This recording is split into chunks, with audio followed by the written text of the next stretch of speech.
Praise her like a fool, daddy cool.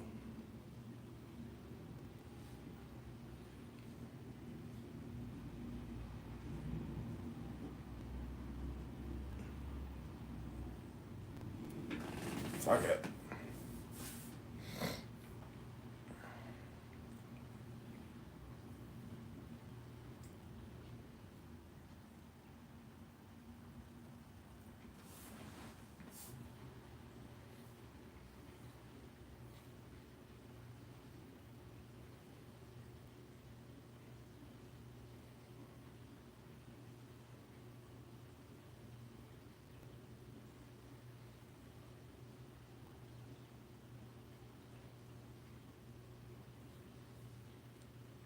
Back to the Greeks. As we understand, no, they didn't understand. They had a corpuscular theory. They didn't have an atomic theory. When you say we didn't know that atoms existed in the 17th century, you're just saying we don't have the current theory of atoms. We get that. Atoms existed. They didn't know it. And all you mean by that is we didn't have the current theory of atoms. I think he was just trying to keep the mystery, to obfuscate, because that's what religious type people do. Is they create a mystical world. You know, Kant thought that we couldn't prove free will or the existence of God. I can't hear them. All right, so that's You the way know, it goes. Kant thought we couldn't prove free will or the existence of God, right? Yeah, but he had a transcendental belief. It amounts to the same thing. It's a mystical world. No, but like it seems really strange to assert that all he was doing was trying to like justify mysticism when he thought precisely those things you're calling That's mystical exactly what it. couldn't be justified. Yeah, that's what it is. Are you listening to the things I'm saying? No, I don't listen to you. Okay. Yeah, you're best just shutting up. I mean, But this is like just. Excuse me, I'm sorry, but I'm having trouble hearing you, Brenda. Are you in the Matrix? This is like just a prime example of conversation with Brenda. Like Brenda comes up, it's like, yeah, I just don't understand this distinction. I don't know why anybody thinks that like consciousness exists or something. And then you like you start having the conversation, and like you try to like be like, oh well, maybe think of it like this. And Brenda is not fucking listening. Just has some queued up soundbite like, yeah, I mean that just doesn't make sense scientifically. And then like you're like, wait, how does that respond to what I'm saying? And you're like, yeah, I'm not listening to you. You're like a bad abusive person or something. It's like wonderful. Welcome to the world of a trans low IQ dingbat on Clown House. Thank you, Doge. That's helpful. What pronouns do you use, Doge? Doge. But if you're comfortable saying that's okay, we don't need to talk about it. He uses in and audience. Oh my. It'll be to hear my conversation with the in the other room earlier today. Yeah. What did you think? You know, I don't want to tell you in public right now. I'll tell you later. Okay.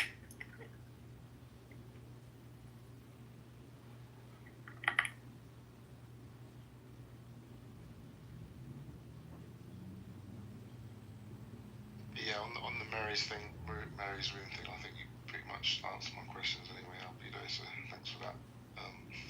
I was asking a question in the chat. Is it the logical positivists that reject this idea of the noumena, say it doesn't exist? Is that right? Thanks for calling the Jewish Hotline. How have I wronged you today? Thanks for calling the Jewish Hotline. How have I wronged you today? Is that similar to what Brenda was saying then? Good.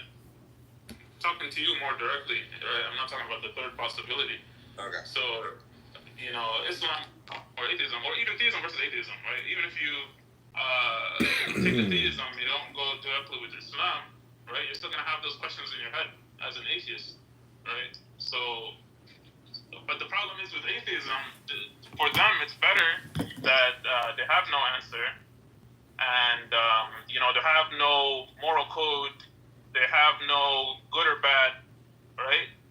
And to them that's perfectly fine. But if there's a way of life that's giving you the answers, they're like, nope, I hate that one. Yeah, so I do think that I think every human being has to answer these questions. They have to answer what is consciousness, where do we come from, where are we going, stuff like that. I think the atheist has some pretty good answers to some of these questions, like why are there humans? I think we have a good answer to that one. I think even why should we be kind to each other? I think we have good answers to that. But why is there existence at all? We got nothing. But just because it wouldn't really have anything to do with atheism to give us answers about the world around us. Science is what gives us answers. Having some kind of intellectual thought that could provide us the answers, and whatever that is, has nothing to do with atheism. Literally nothing to do with that. So we could just separate that notion away from that and just say, well, non-belief is non-belief, and the people who are seeking answers and looking for answers are scientists. The people who aren't seeking answers or looking for answers are not scientists. It's pretty simple. But Mark, where does that leave the wizards? Do you believe that scientists have a limit of what they can do, Mark, or do you think it's unlimited what scientists can discover or find out? Basically, Mark, based on his demeanor, Mark knows everything.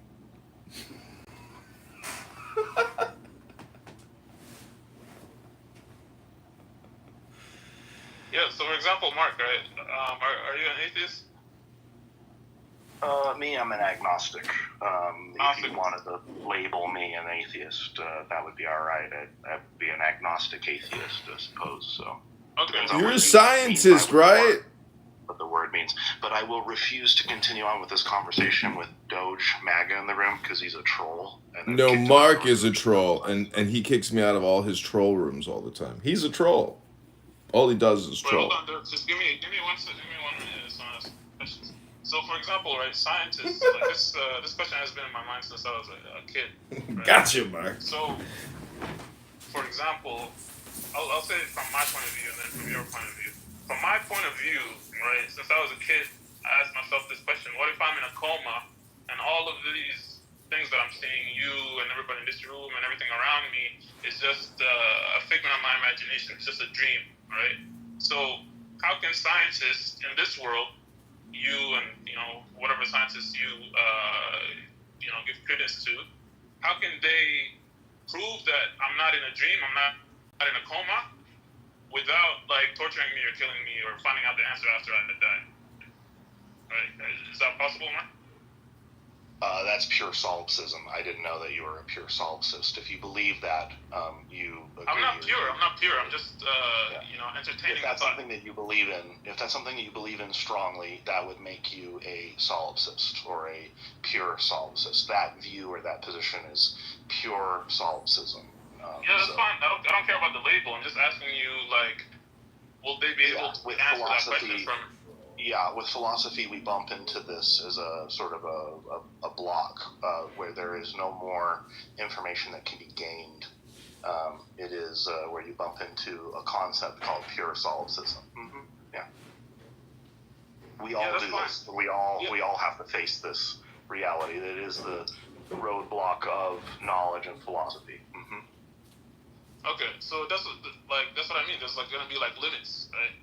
But this is not limited to science or anything. This is limited to every single human being and our capability of determining reality and understanding fact from fiction and what we believe.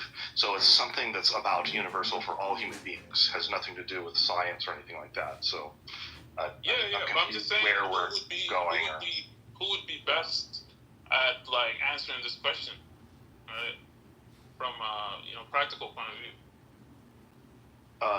Nobody. Again, the solipsism is a point where you get to where there is no further to go. You can't gain any new information. It is a roadblock of knowledge. Mark, it's fair to say you're a Canadian, right? Who are you talking about? Mark, it's fair to say that you're Canadian, right?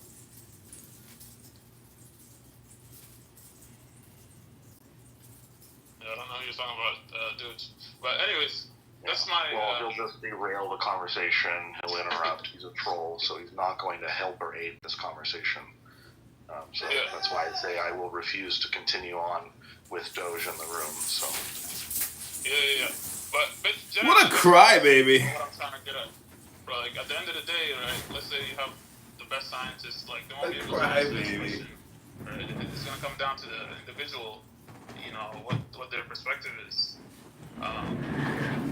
So yeah, it's going to go down to any human being. It doesn't matter. Yeah, it's going to go to all the way ultimately down to any individual human being. And when you look at it again with solipsism, you'll find no answers can be gained. What is solipsism? Is that like when you're sloppy with your philosophy or something? Well, I would explain it to you, but seeing as you're a troll, I try to explain it to you. So thank you for putting him down in the audience. That usually makes the conversation much more, where I'm now going to be much more open to talking with you, Lee. Yes, thank you. So what is the problem here? I'm confused. We agree and we understand that solipsism is a problem in philosophy. It's you travel down roads, i.e. we construct these roads of logic and thought. The roads are, hey... Not from him. Yeah, I know. Why not from him. Hey, not from him. Damn, they kicked me. We're gonna have to get a non-Doge account going. What's it about? It is about, hey admin. It's about these guys that they go out and they get trashed and they lose their car, and then they are searching for it the whole next day. Yeah. Now I gotta start slandering y'all asses. Belt the ass. Nah, I'm mute. I'm in here. Damn, they kicked me.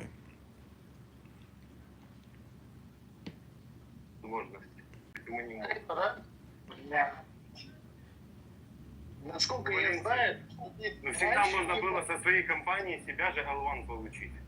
Ну, видишь, сейчас они там поменяли якобы. Сейчас ты можешь получить, но ты в дальнейшем никакого статуса якобы не получишь. Только будет что-то виза продлевать или... Чёрт какой-то ебаный, блядь.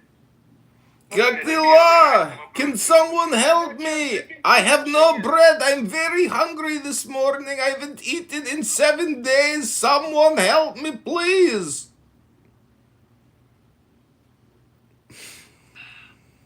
Что за хуйня?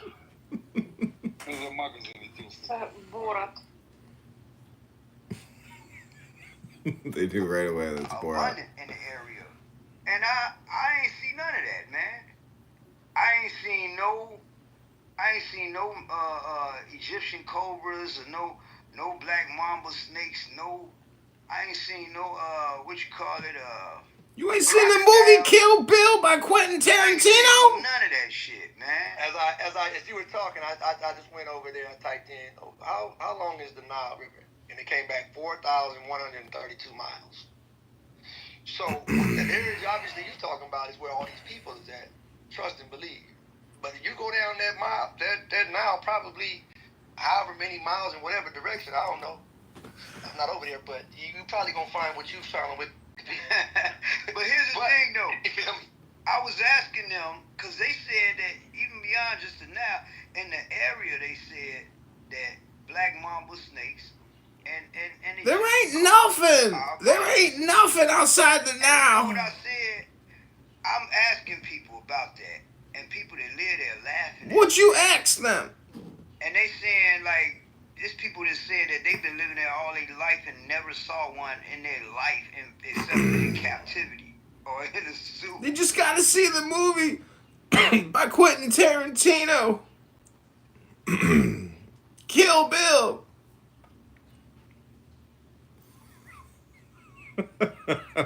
I'm the conversation interrupter. That's what they call me. That's what I should actually. That would be a funny name on this app. Conversation interrupter. They're all just. Things you just gotta let die unnatural. Yeah. You know how it is, man. Welcome back to another episode of Low IQ Dumb People talking about nothing, wasting all the time on a beautiful Saturday morning. Surely nobody's low IQ if you can speak. Among certain people, you just gotta jump in. I'm just saying this room title's racist, sexist, and oppressive. It's not America, it's you. Some things just die a natural death. You just leave it alone long enough. You're projecting your own bullshit, Dr. Sweet. Look at your Prophet Muhammad Elijah uniform and your bald, shiny head. Go open up your Quran and keep your Sabbaths. See, when you don't react, it throws them off. They know traditional needs. No, you projecting Black Mamba steaks. That's what you're talking about. You projected a black snake. They can't let you reconnect with your people around the world. They gotta jump in. Oh, you trying to create a movement of reconnection? You a political organizer. It's already created. You just don't know. Where? Just keep on breathing if you can. Okay.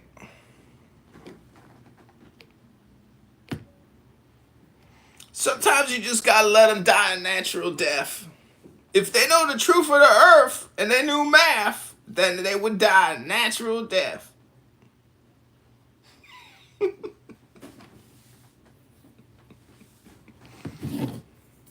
Water seeks its own level at a certain point. Water always flows down. Hello?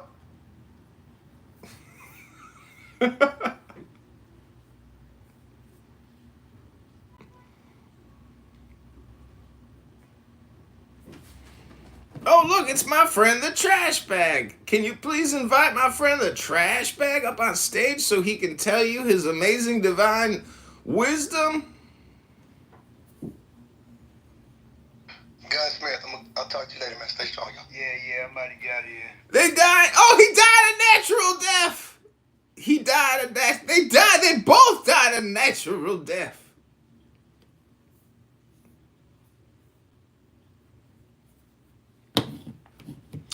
So welcome back to another exciting episode of Clown House. What I like to call low IQ dumb people talking about nothing, wasting all their time, and as someone reminded me in my YouTube chat, is this the Jewish hotline? How have you wronged me today?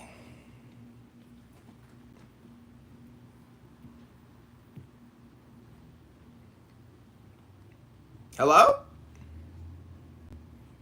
Hello? Did all these queens tap out? Are they still sleeping? They're gonna get up at noon. They've been online so long. Create that universe, or he gets none of it, right? And like, there's no other way to kind of get pieces of it without other pieces or whatever. Like, that's fine, right?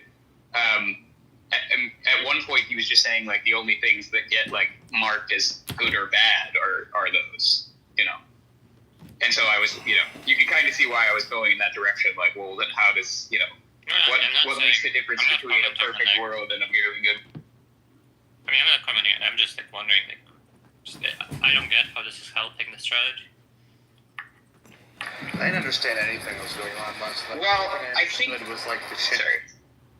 I think it's because, like, it's because he's trying to bite the bullet on there are no proto evils, right? Where does this consciousness because come from? the idea is like, he said, like, I'm willing, like, because I pushed him on this and said, like, are you willing to say that there's, like, an infinite amount of, like, evil / suffering in your multiverse? And he was like, yeah, but, like, I'm willing to fight it because it's, like, proton.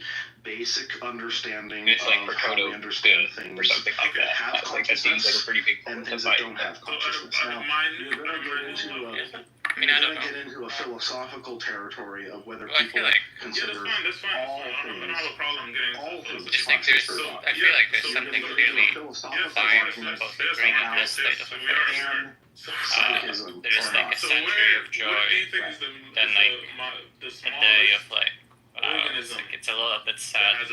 You know, it's not super sad. And then it's another section, and then another. Has consciousness. Oh, I wouldn't know. There's consciousness is something that we don't fully understand yet. It isn't a definitive thing right now. What we understand it to be a gradient. There's like a level or a gradient, which is to say that we can clearly see there are things that are not conscious on this planet. Rocks and trees and sand and stuff like that are on one end of a gradient, which is to say no consciousness at all. Whether you want to get into the argument of panpsychism or not, that's up to you. There are things that we can gradient on one end that have no consciousness at all, as far as we understand, to the limitations of what we understand what consciousness actually is in the world around us right now. And then you scale that up to things that are like amoebas and bacteria. Lions lies at the border, But in your opinion, what do you think is the smallest organism with consciousness? I don't know. With biology. It doesn't have to be definite. I'm just saying, like, what comes into mind? What comes into mind for you personally? Like, I don't know. I could imagine if we're thinking of things. It would be like somewhere around like flatworms, things like that, things that have an actual brain. You can look at they have a very simple brain, but I mean, it's a brain, it's an electrical connection network. Fruit flies, things like that are on the very, very other end of consciousness, which is so low of awareness and self-awareness. And consciousness isn't fully defined as what we understand it to be, so we're still kids on the block trying to describe or give some description to what this thing is. As Newton said, just on the shore counting the pebbles. And it's not something to to dismiss away. This man is 100% a Canadian. But it's not something that's a grand mystery. I know. We He's understand a that like a clown. person on Very Earth, reactive. they're conscious, they're aware, they walk around, and when they fall asleep, we call them unconscious because they're not behaving in the state that we call conscious, being aware and walking around and self-aware and thinking and stuff like that. Somebody gets knocked on the head and they fall unconscious, or you give them a lobotomy and that part of that person, that consciousness part of that person goes away in some aspect. And then we understand that all this is connected with the brain. Here's the critical part right here, is because I think people want to make consciousness mysterious in some way. Like it's something other than the physical, right? Like, I don't understand why people have a struggle with this. Like, you cut away a person's brain and that part of their consciousness or that part of them awareness goes away. You do it so much, they are like unconscious or they die, right? So like everything about a person, you and me and the consciousness that is awareness, is connected directly to the brain. So why is this so difficult? Why do people want to think that it's something other than the brain, right? And you get into these philosophical arguments to discuss where could it come from? It's not difficult. You were a moron who keeps projecting. And there's where the claims are made. If somebody like Lee or somebody else out there is claiming or making some struggling effort to say or demand that consciousness comes from somewhere other than the brain, well, they've got a lot of damn work to do, because all of the arrows of evidence are pointing to the brain inside of my skull or your skull. That is the thing that gives rise to consciousness. And it's not too difficult to grasp that. Like, why is this so hard?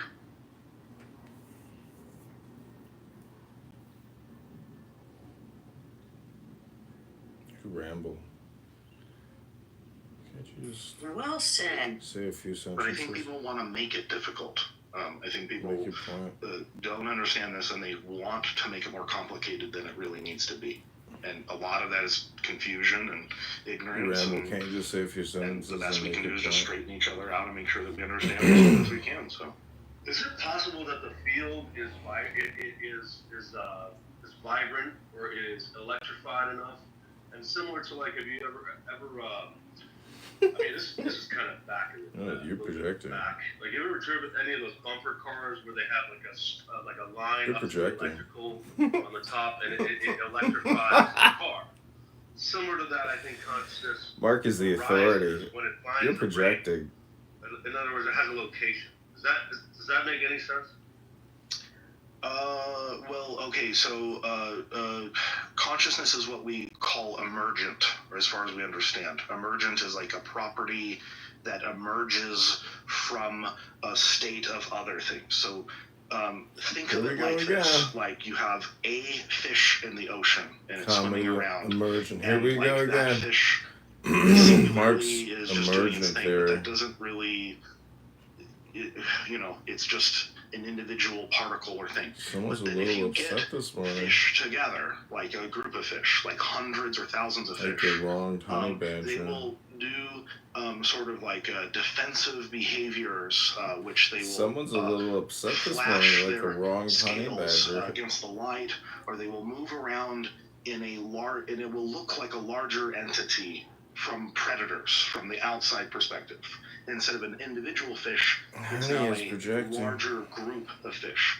This emergent property of Honey that is larger group of projecting. fish, the behavior of that is a property that comes and emerges from the lower properties of fish and individual fish.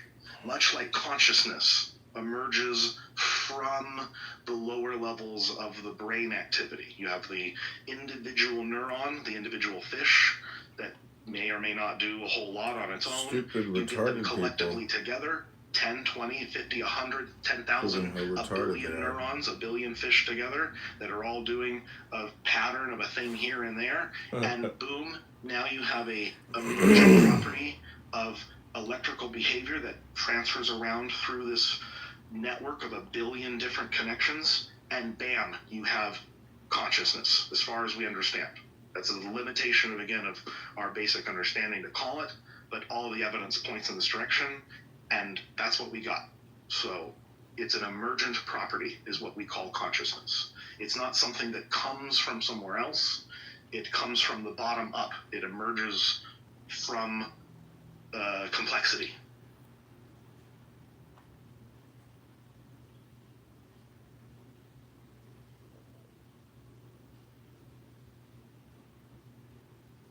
He's pathetic.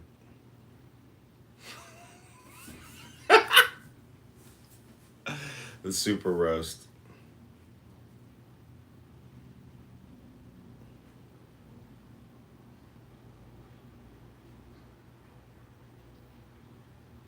Welcome back to the Emergent Property Barbecue. Hey, why'd you leave? Projecting Shores about projecting. Well said, Mark. Yeah. And did that answer your question, Allie? Yeah, what about the slime mold, It wasn't more of a question, it was more of kind of like an observation. I'm trying to make an analogy that I think works for me. I think that, and again, I'm not a scientist, but I'm pretty observant. I think that it's more of a, the void or whatever we consider the matrix, is highly alive, in quotation marks, and your brain harnesses that energy and creates emergence from it. That's how I like to think of it. But I may be wrong. It's just a statement. Well, let me kind of just ramble on a little more, because I don't know if Lee wants to engage anymore. I apologize if I killed the room, because I'm trying to address what Lee was talking about, and now he's not responding. So I'm just going to say one more thing, and I'll shut up. There's a way of sort of seeing human beings who had traumatic brain injury when hooked up to the machines that we have that measure brain activity and things like that. Dr. Honey There's a Badger. base level of brain material that will run the human body, and there's a number of other base brain material that will allow a person to just even think at all. You know, if that's all gone, anything of a semblance of what you call you is gone. All of everything about your consciousness and awareness is all obliterated because that all of that part of the brain is gone. But there's what is an interesting, from a scientific point of view, of this like baseline That's level very little, Mark, of, as usual, for repeating where yourself. the brain is hyperlinks. actually controlling the body, and things that are automatic versus what you're aware of or subconscious. So the baseline part of the brain that controls your breathing and your heart rate and things like that. Brain, heart, lips, lungs, sky, sun. How long are you gonna go, Mark?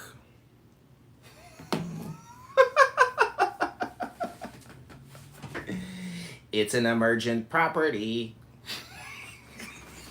I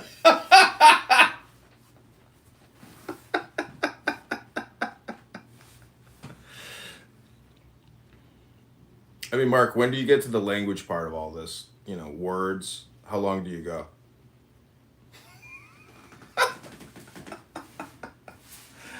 Oh.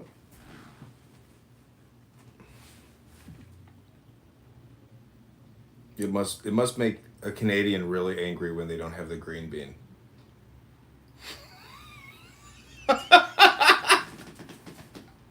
Roast, roast, roast, roast. Don't you know anything about comedy? I mean, you know, are you serious and angry all the time? Welcome to the show, Dr. Don. Hello. How did you get 696 francs? I don't know, Lena. How long did you work at Studio 54 as a cocktail waitress? Hey. Tanqueray and Sonic.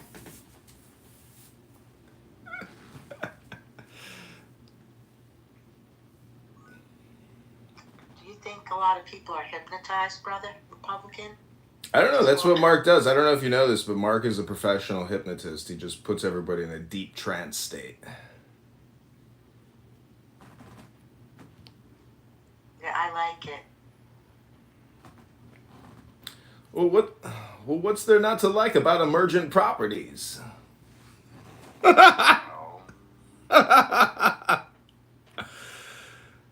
fake.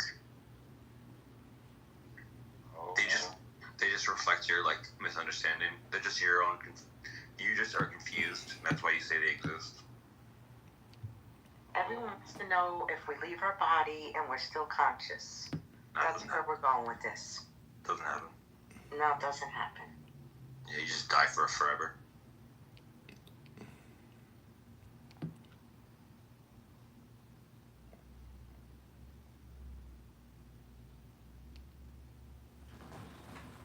I don't know. I'm reading Laura Loomer and I'm like, wow. I hope she's single. I would love to marry Laura Loomer. What a patriot. Yeah, I feel that way about Rush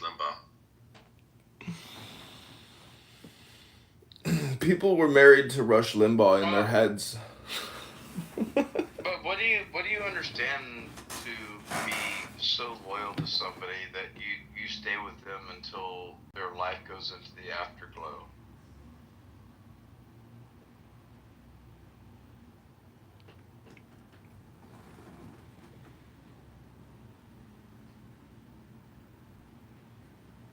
Did you ever see this movie with Daniel Day-Lewis? It's called like The Tailor, where he has this basically like luxury boutique like house. You know, there's like the house of, you know, Versace. Like this guy had his own house of clothing in London.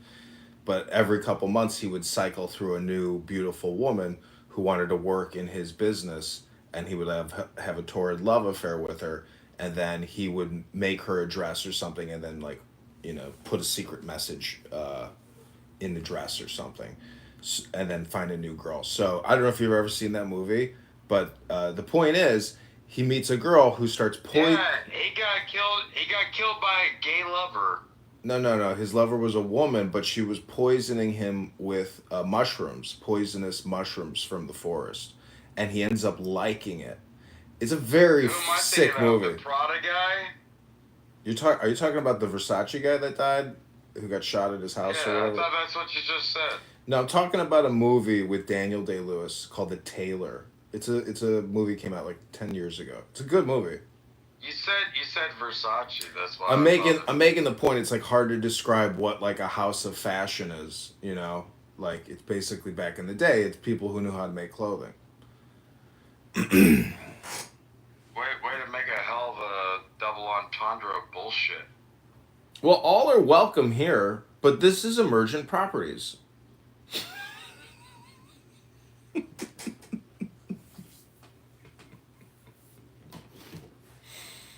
Emergent properties. How many properties do you have while you're going bankrupt?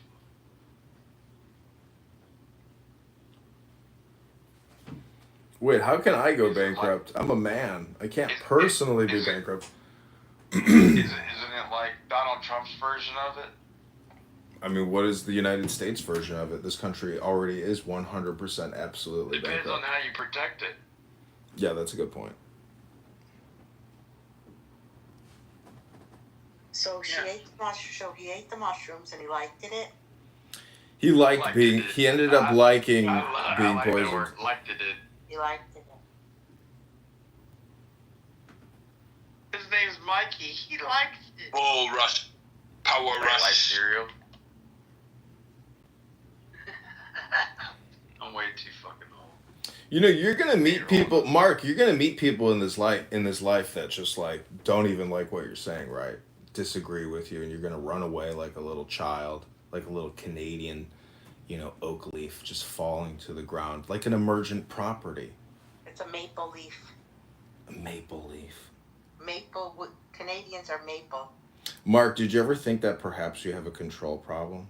That like, you don't know how to let go and just, go with the flow?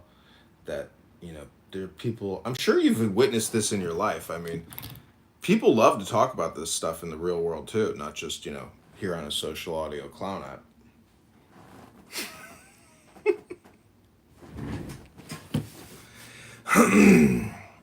He's either taking a piss or he fell asleep.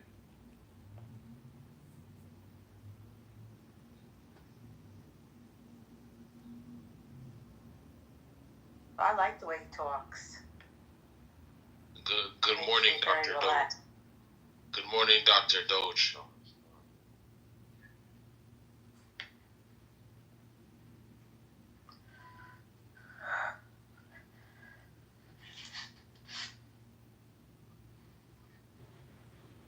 Video ads. Okay. Link to repeat making train of 6.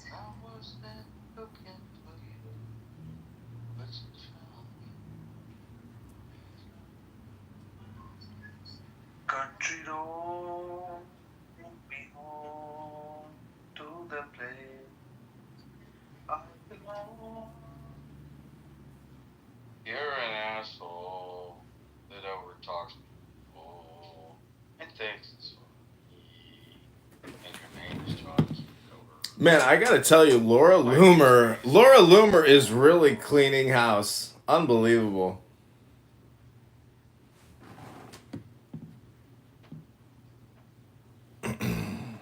All hail Laura Loomer, the Commander-in-Chief's number 2. Wow, inshallah.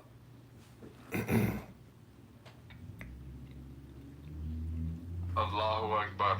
Let me explain to you all how consciousness, reality, the brain, how it all works. I want to talk about emergent properties. It's called emergent properties.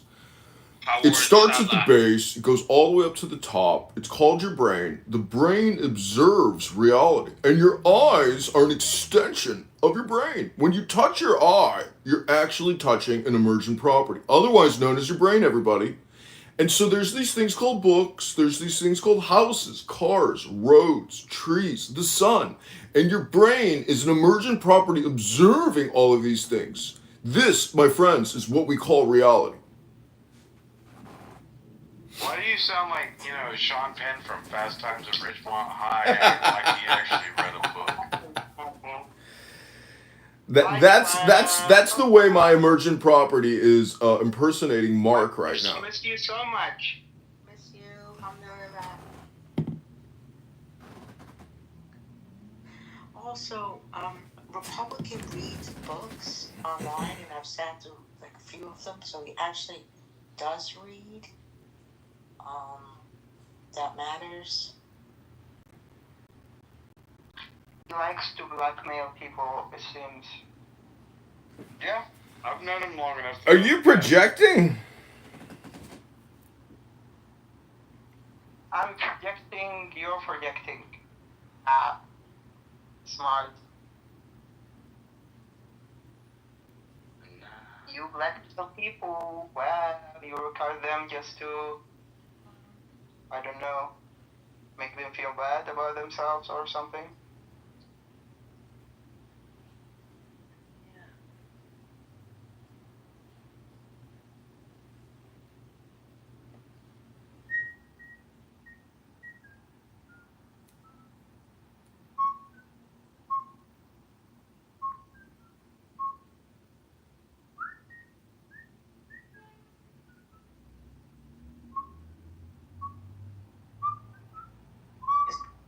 What I'm hearing, Republican, very disappointed in you. No, I think that he is. Should I use the block feature? Dr. Doge. Nah. Oh boy. I think he is bored as fuck. And he thinks he do good by recording people and blackmailing them. Oh, blackmailing? Which is actually not a good thing, because you are violating their personal space. They didn't allow you to record them.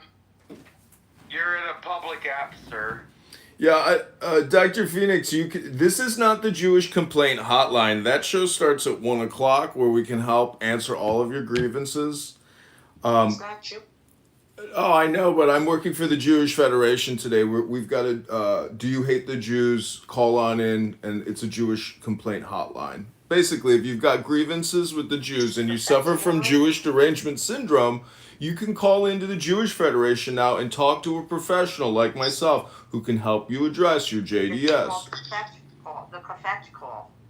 It's the Kvetch hotline, correct. Thank you. It's like about Jews, like we are talking about. I'm sorry, I wasn't trying to shift the goalpost there, Dr. Phoenix. I know a lot of people complain that I live stream myself using the latest technology on cell phones and using various apps. However, you are in a public space and you should not have an expectation of privacy as you speak in a public space app. I'm just kindly telling you what the truth is. Your opinion means nothing to me. I will continue to do what I do unobstructed. Apparently, no one can stop this. So I will continue recording myself in my office with or without your opinion. Hello? Hello? Hello? Hello? I don't care about your opinion, and I don't care about any other person's opinions about whether or not I am legally entitled to live stream myself talking to people on a random fucking app. I'm sorry, Dr. Phoenix. Continue selling your books in Mecca. I am complete. I'm not telling you to do whatever, but I feel sad for you because it seems like you have been. Oh, I love that. I love that for you. I love you. Thanks for caring about me. I love you too. Knowledge, but you are not using it really wisely. It seems like I feel like you're a child or something. Inshallah. Yeah.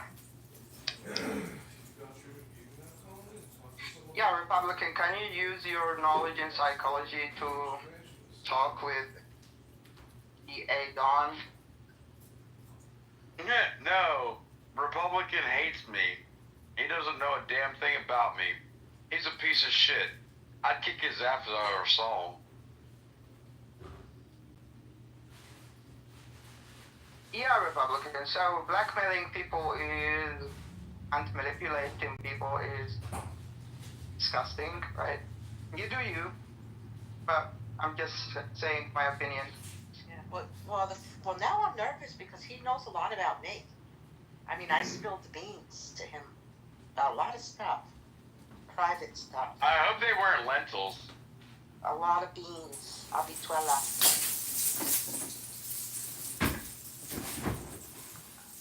Doesn't matter if he knows a lot about you, but the blackmail me. For me, Hi, Dr. Phoenix. I'm sorry, but your complaint hotline hour has come to an end. We'll be sending you a bill in the mail, or if you'd like, you can pay with Zelle or Cash App. But sorry, this complaint hotline has closed. Thank you very little. We'll call you. Don't call us. God. Yes, Carolina, if you Dr. don't know, Doge. you don't know. Good job, Dr. Doge. Elena, it's just a sad story. I think that he is wasting a lot of time just. The world premiere, Mark the Low IQ Wizard. He visits swing clubs, so I have something on him. No, he doesn't because he has too much gout. They won't let him in. They do, and he's very popular with the ladies. Be careful with what you share with people on this app. Some people may use it against you in future conversations. You know, I'm a gout sufferer because I eat a lot of pizza. And I drink a lot of Miller High Life with orange juice. And I smoke a lot of weed. They can't do stuff. So what I'm trying to tell you is that gout is a very painful medical condition. And the more you talk about gout, the more likely you are to get gout. Because if all you think about is gout, and all you do is have gout attacks, you're bound to have a horrific attack of gout in your foot, in that big ball of joint of your foot. Oh, it's all that uric acid crystals pouring into the foot because your uric acid blood levels are so high. Have you heard of anything illegal in your country? Lena, Lena, look at the chat. Have you heard of Valtrex? Nice job, Dr. Doge. That's a herpes confusion. Yeah, Republican. Mark the Low IQ Wizard world premiere in 2025. I like that. Yes, marijuana is legal. Miller High Life is legal. Herpes, I did have herpes back in the day. And luckily they have it was some kind of bump. I don't look at it. Dude, once you get a virus, you've always got the virus. What the fuck? Oh boy, it's in there somewhere waiting to come out.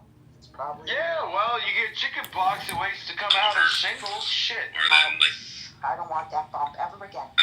I wish everyone... Yeah, that cold sore on your pussy, it hurt real bad. How do we make an adjective? Everyone was looking at it.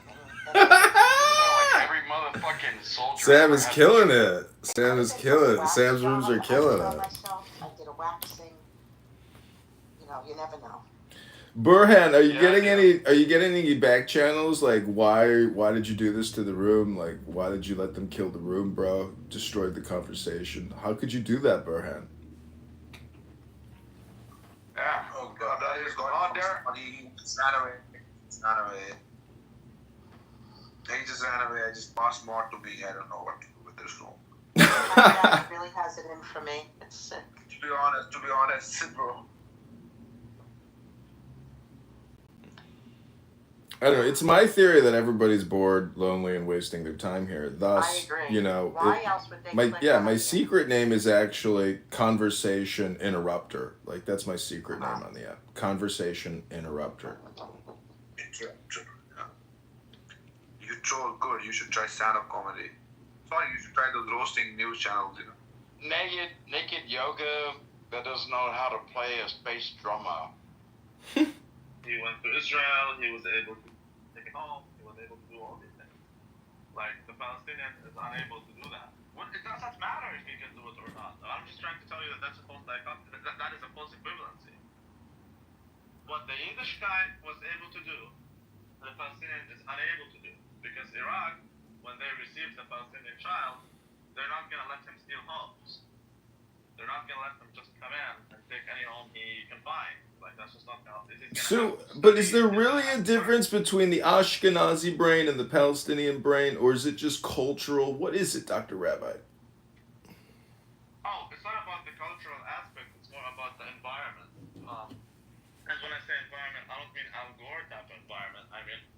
the political environment.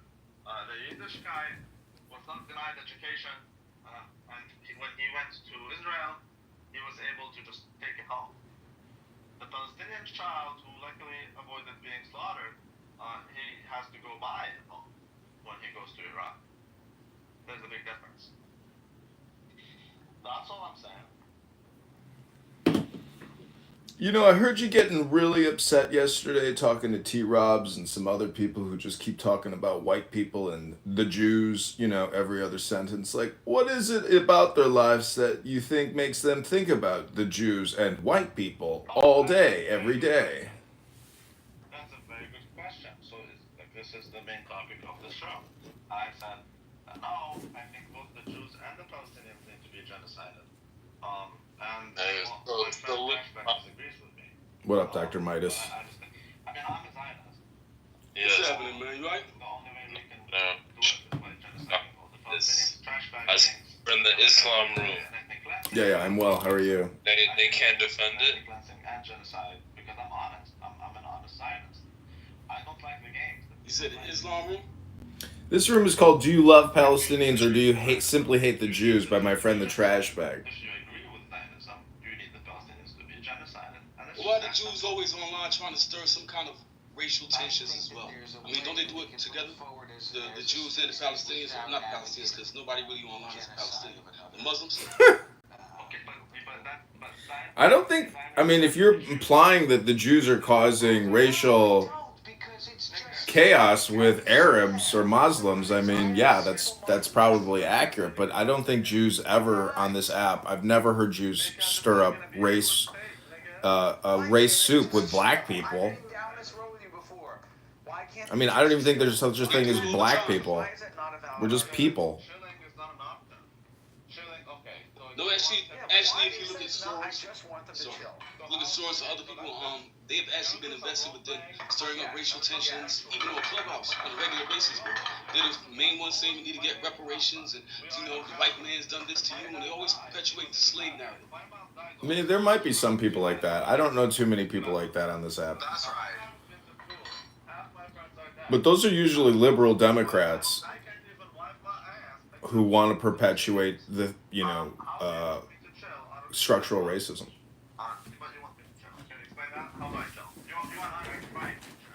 Right, but you can't avoid the fact that the Democrat Party is controlled by Jews for the most part. And not only that, if you look at the LGBTQIA lean or slant of the Democrat Party, that is in reference to the 8 genders of the Talmud. Zionism leaves no option. If you are pro-Zionism like me, you need to kill all the Palestinians unapologetically. Don't be a coward. Don't be a cunt. Don't be an effeminate sissy. Right? You need to kill all the Palestinians. It's Islam. If you are anti-Zionist, you have to kill all the Jews. Because Zionism hijacked Judaism. But this is the crazy thing. The Jews say they have a problem with Islam, but then they also say that rabbis say that Islam is the broom of the Jews. So it's kind of a strange dynamic because at the same time they have a problem with these people, they also created Hamas, which is crazy. Yeah, like what's a belief? If you want Zionism, you're gonna kill all the Palestinian children. I mean, Islam is a belief. So is Islam, Judaism. Hey, Dr. Midas. There's no other option. Why is that so complicated? Well, there are adults in Palestine. There are people who get on planes. There are people who leave Gaza and return.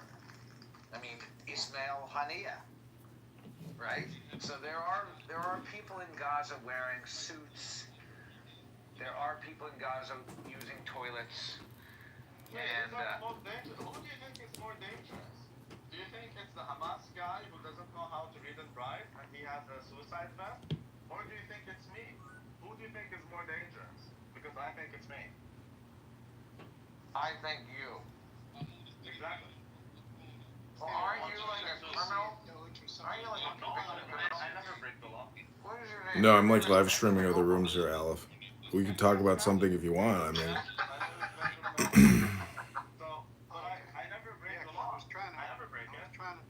I was trying to find a room that was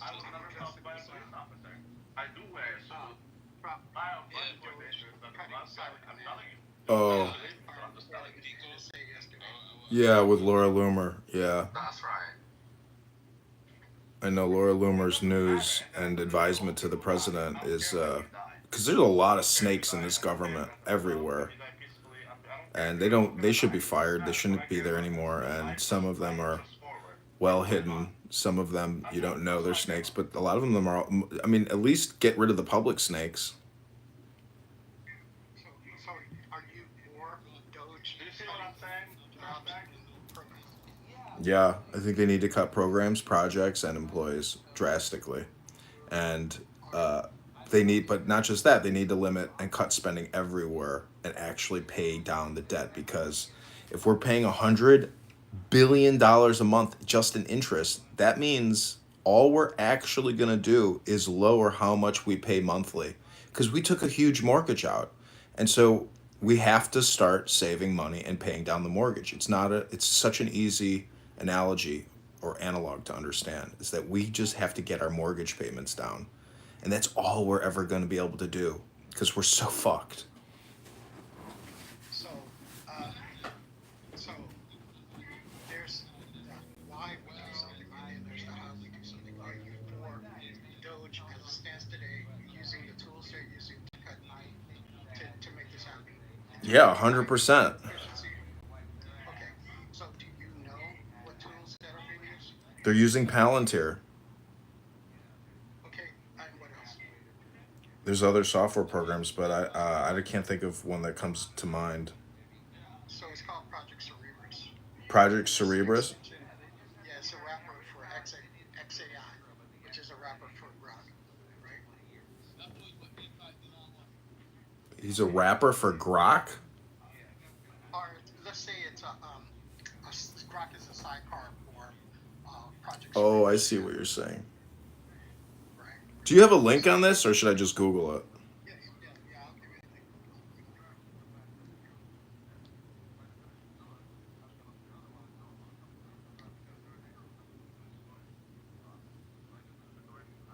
Yeah, I mean, I used to work at a major federal agency, and I was touring a building with the head of that agency, and he was pitching Palantir to all the lawyers. And so that means he has, a direct relationship with Peter Thiel. And he's literally lobbying internally for Peter Thiel. And it turns out Peter Thiel won. So I can only imagine that Palantir that they would put AI at the center of, I mean, isn't that the theory that all these major world governments are creating supercomputers and AI to essentially optimize and expand the power and influence and long-term financial capabilities of the country? I mean, just in the same way that we would personally use an automated AI assistant to empower us. Using AI as a financial arbitrage. Right. To empower the propellant of the power, of gaining power, right? Right. So, like, everything being chasing the GDP or whatever we're going to say is the value assessment and the money revenue generating and the ability to buy more weapons so you can control, your resource allocations. Mm-hmm. So, yeah. But my issue is that I don't think that the top-down of this structure should be in place. I think Doge should be a plugin, and a lot of us thought that Doge was a plugin, but the problem is that Doge itself makes the decisions as well as executes. It does the analysis, right? It does cost-benefit analysis. Mm-hmm. Does the hopefully it simulates what happens. I doubt that though. I doubt that the regression models can pinpoint that accurately enough. But ultimately, it does a top-down decision-making process and decides itself what gets cut. And I think that is the problem with the system. In principle, Doge is a good idea to identify bottlenecks, right? And to potentially simulate what those bottleneck tunings will be. But then you need to test those one at a time, and you need to test those independently. That's my thing. The process methodology is flawed to a minor degree, and the decision making is flawed to a major degree.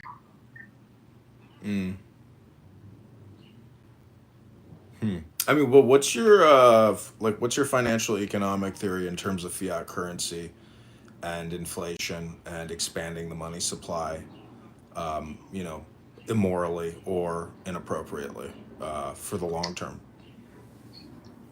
So I'm gonna have to move to the audience. So I'm a babe in the woods with it all. So I'll be honest with you, I'm way more fluent and competent and expert on the tech side, you know. So I'm just sort of ramping up my my capabilities and knowledge in that area. So I defer to you for I mean, you understand how Congress and the Federal Reserve are involved in a conspiracy to essentially inflate the money supply. I mean, since, you know, the creation of the Federal Reserve. So let me say the general understanding is that you know, our national debt is generated because we spend more money than we're bringing in. Our trade deficits are because we are consuming everything and we're not making everything, and other countries are making everything and not spending as much. And besides that, their borders are tariffing us less than we're tariffing. Basically, the tariff is imbalance, right? So that it's more favorable for them to trade with us than it is for us to trade with them. So that is a fact. And then on the banking side, we're basically borrowing money, right? Like we're giving these banks money. They're 10xing it, and then they're converting the national debt to treasury bills and bonds and things that they're using to generate the loans that they're getting loans on to pay off the national debt. Am I correct about that? That's a little too much there at the end for me to process that. The bonds, you know, so, you know, the banks, when you borrow money from the bank, right? You put money into a bank, they can loan out 10 times that amount. Mm-hmm. Okay? And so the way they back that up is with bonds. Mm-hmm. And that reciprocates the proportional relationship with them with the 10x. Got it. Yeah. So, I mean, the whole thing is, though, like, we're not unwinding that. And the banking monopoly and banking in our lives and the dollar or the treasury, essentially, it's not going away.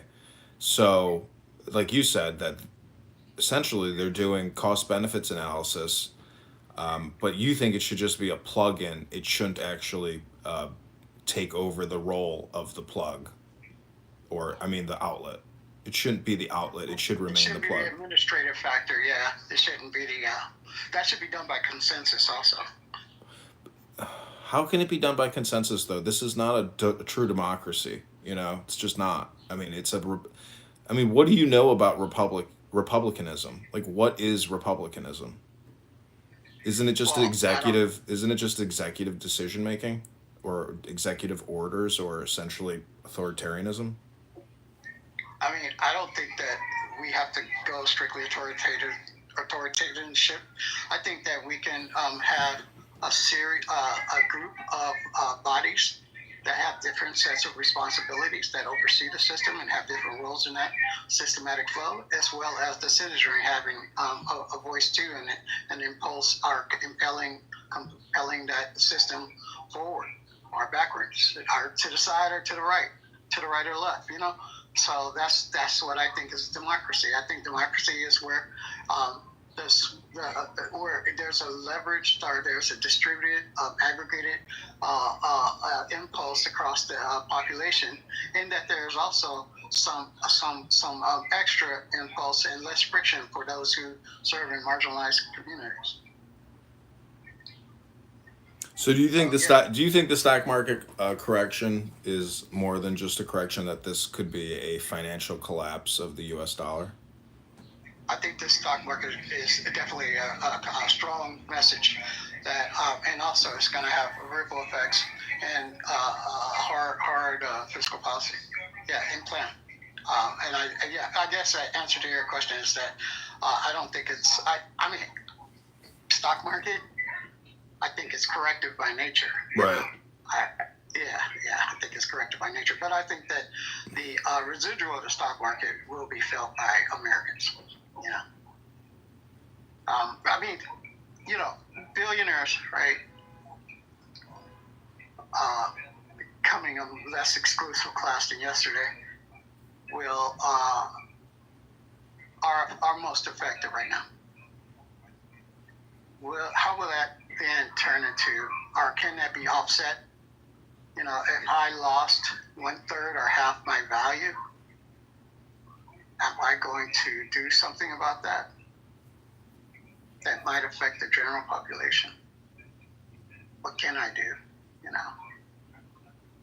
What some people can do, in the meantime, for their investors, is that they can downsize, right? Because this wouldn't be right sizing, because they were already right sized, because they already, like a lot of tech companies, had already hemorrhaged pre-COVID days 20 to 70% of their workforce. You can check that on layoffs.fyi. And then in this case, they're already hopefully at the right size or close to it. But now they're gonna hemorrhage more jobs because they want their balance sheets to be less worse than they are, because they want to keep their investors. Yeah, the one thing I don't like about job cuts is that's punishing people now for fraud, waste, and abuse that has happened for 20 years. And so it's very hypocritical to put somebody, in the streets because they spent on, fraud for the past 4 years, past 10 years, past 20 years. That's just not fair. However, if they don't want to be hypocrites, well, then you know what they have to do? They have to go fully libertarian, in my opinion. Like, they have to actually stop the ship and start shutting it down instead of trying to turn it back or to try to repair it. It's too far beyond repair. I mean, honestly, I think we need, if this is a real liberation and a real revolution, we need an actual bankruptcy.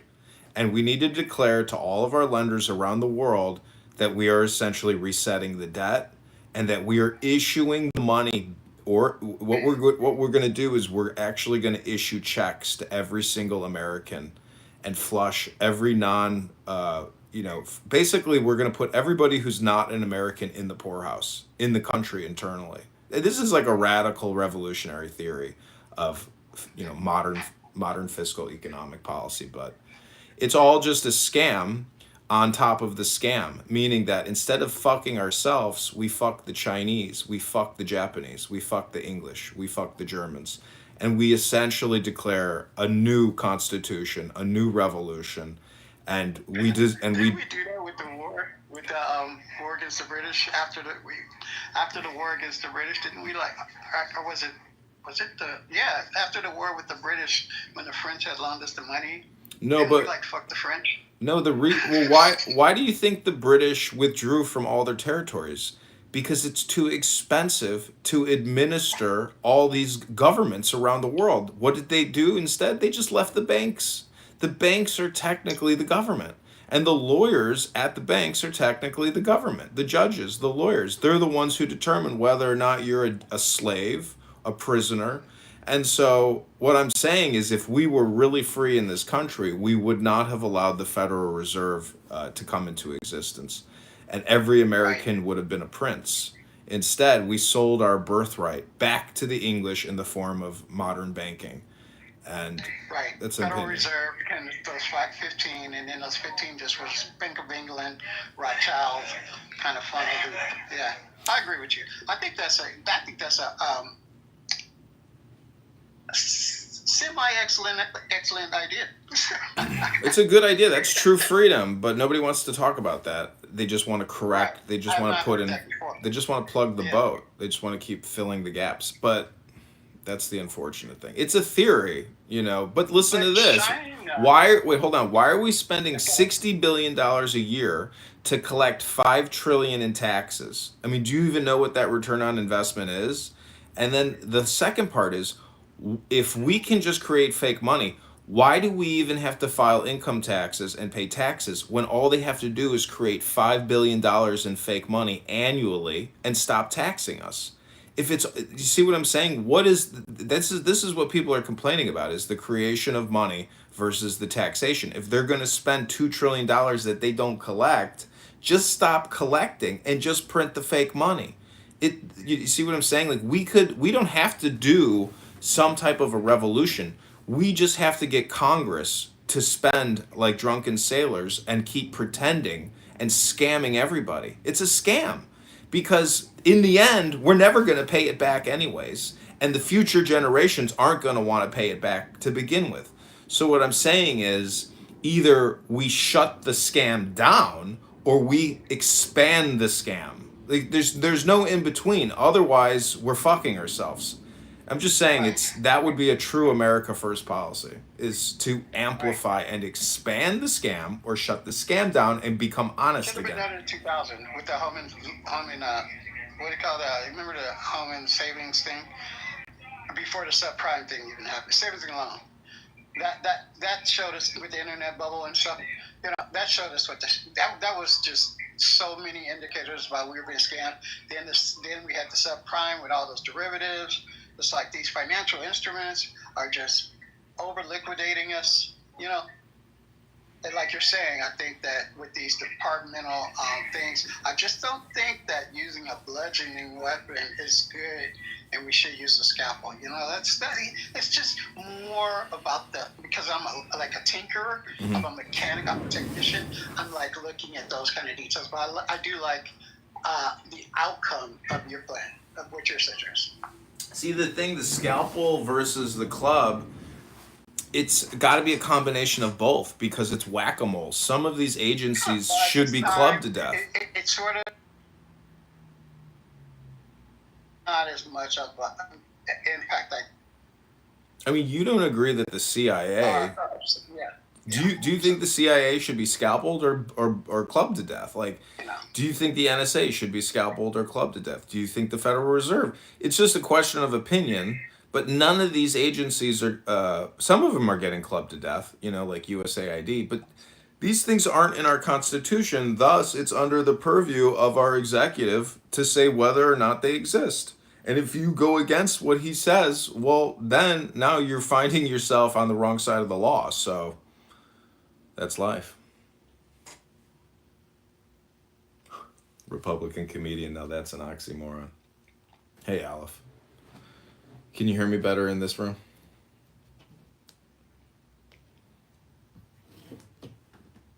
So why do you go by the name Aleph? I mean, are you a magician? Can you hear me? I can't hear you. I don't know if you have a mic issue right now, but... Dr. John has arrived.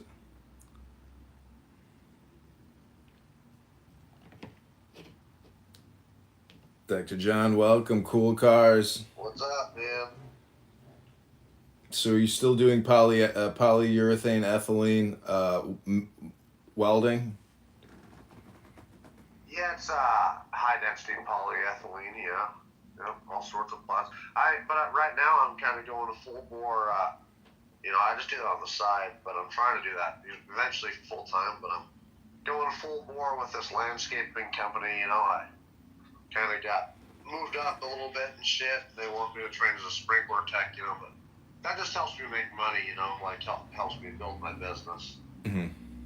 Trying to get a garage and shit, like just jobs. Don't waste your time or money on doing this physical manual stuff. You got to understand, real business is information technology. I know you like the physical and material, but it's not expansive enough in terms of, making money. The real money is in digital information technology in terms of just communication. I mean, even politics. I'm sure how to do that though, man. Like, so break that down for me. How can I do that? I mean, it's just basically cell phones and books and politics, or philosophy. So, I've never heard. I mean, if you create a room, and you read the Bible, like, I'll listen to it. That would be an example of information technology. Unfortunately, this app, as you know, people are really wasting their time and not actually making money or preparing for the future. So, you're a prime example of someone, in my opinion, who has great potential, but you're not going to do the work required to obtain that potential. A lot of this is just digital footprints and basically influencer communication. You know, you have that opportunity and availability. You spend enough time here where if you were to essentially be more organized and build out your brand, you know, digitally, you could have something, you know, in the future to fall back on.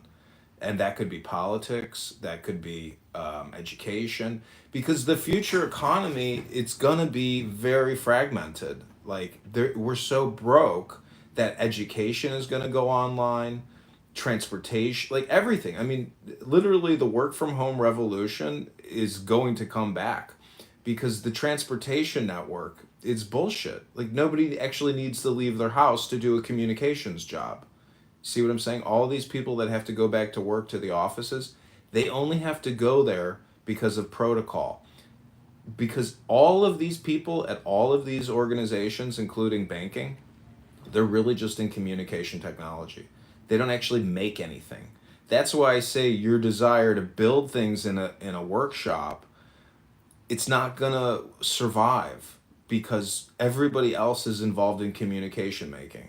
So you need to work on basically the communication creation, in my opinion. It's a theory. I'm not saying I'm right, but it's a theory. No, I mean, I think your point, I think you're kind of ahead of your time a little bit. You know, you're kind of looking ahead. You are Jewish, so, you know, I gotta, I'm not Jewish. Are you Jewish? Oh, you're not? No. Oh, I'm not Jewish. My mom's not Jewish. Oh, I thought you were Jewish. Oh, well, that's a little bit, you know, I thought I was getting some good Jewish information here. But anyway, you know, I think you are right, though, to a point, man. I've tried to do YouTube in the past, you know, and it was, man, that's a lot of work. I mean, it takes years, you know, years to be able to do something, and it would have paid off, but this is where I was running into a problem. I like experiencing things, and when I would go out and boat and do all these extreme things, at first I did it because I loved it, and then it started to become where I was more excited about what people's reaction would be.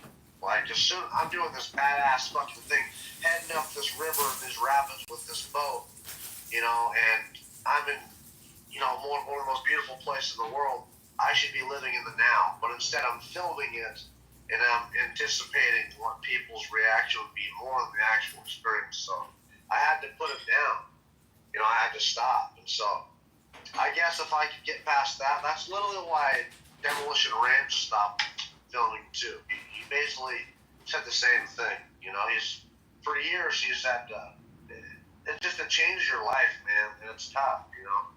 And it maybe eventually does pay off, but you know, it's the digital age is kind of a hollow, soulless world, and it's not always so fun. When you're in it for views and clicks and for money, you know, it becomes a job. But it becomes not the fun. the point is, it's actually about also making you a better public speaker and a better communicator. Imagine if you were the CEO of a large manufacturing company. You wouldn't sound the way you sound right now. You wouldn't talk about the things you talk about right now. A lot of this is performative arts, and it's about education and intelligence. So information technology is not just hardware and software. It's actually your brain. So that's why I say you come on this app and you opinionate and you pontificate in terms of rhetoric. What you're doing is rhetoric, but you're not actually educating yourself. So all I could encourage you to do, Dr. John, is to do what I do. I mean, I troll a lot and I roast a lot, but I also spend a lot of time reading books on this app and creating YouTube recordings of book readings. And so what I've been doing is essentially educating myself, increasing my intelligence, and ingesting a lot of concepts and new words, new vocabularies, whether it's in English or in other languages, but primarily all in English, So, you know, this is really about your opportunities and what you choose to do or what you don't know what you could do. And so I would just encourage you, you know, ping me to a room or come to my room and say, okay, I got the book of Ecclesiastes. I want to read it. Because you need to work on your reading comprehension, your reading capabilities, and thus that'll translate out to your communication, how you regurgitate it and how you speak. So if you want to become a more proficient speaker, but basically what I'm really trying to tell you is like, if you want to be a great actor on the stage of life, you have to continue to work on your communication capabilities, your communication information technology, which is essentially IT, information technology. You need to work on the information that you're ingesting and the information that you're outputting. So that's my advice to you in the dollar emoji Republican Comedy House room by Republicans. Okay, alright, yeah. I've told you this before. I mean, you told me you were reading, but the thing is, don't read the Bible off Clownhouse. Come onto Clownhouse, read the Book of Solomon, read Ecclesiastes, read Psalms, read it, and you'll be amazed at what it does for your psychology, for your own mood, for your attitude, and for your personality. All this is personality development training. That's all this really is. I encourage you to do it. Right. You probably won't do it because you're lazy and you just like the dopamine hits. You just come to dope up. But the problem is the people that come to dope up in these rooms, you're a dope. That's the problem, is you just stay dopish. You're a dope addict. Well, no, I've learned to, I'll definitely do some research, watch some news, check some topics, do my regular news before I just come on here. I stay away from fighting, if I can, because there's a value to that. I generally just come here for sometimes dopamine, yes. Sometimes just information, here's the thing, man, is I'm among a bunch of... Wait, hold on. Before you go any further, just repeat back to me what you think I just told you. Because I want to see if your brain is even, listening. Go ahead. What you just told me? Yeah, can you just summarize and compress everything I just said to you? Go ahead. Starting from where? Starting from the beginning? You want me to basically start reading books more, taking information, doing more research before I just come on here and having intelligent conversations. And you assume that I just come on here, I believe, to just have an intelligent conversation. I don't try to do that. There's just a lot of unintelligent conversations. No, but what is the point of reading these books online? I mean, what are you trying to improve? If I'm reading them, so I'm trying to not just talk out of my ass. No, it's about improving you. It's about making your brain smarter, healthier, stronger, more capable, but being more aware of how you're wasting your time.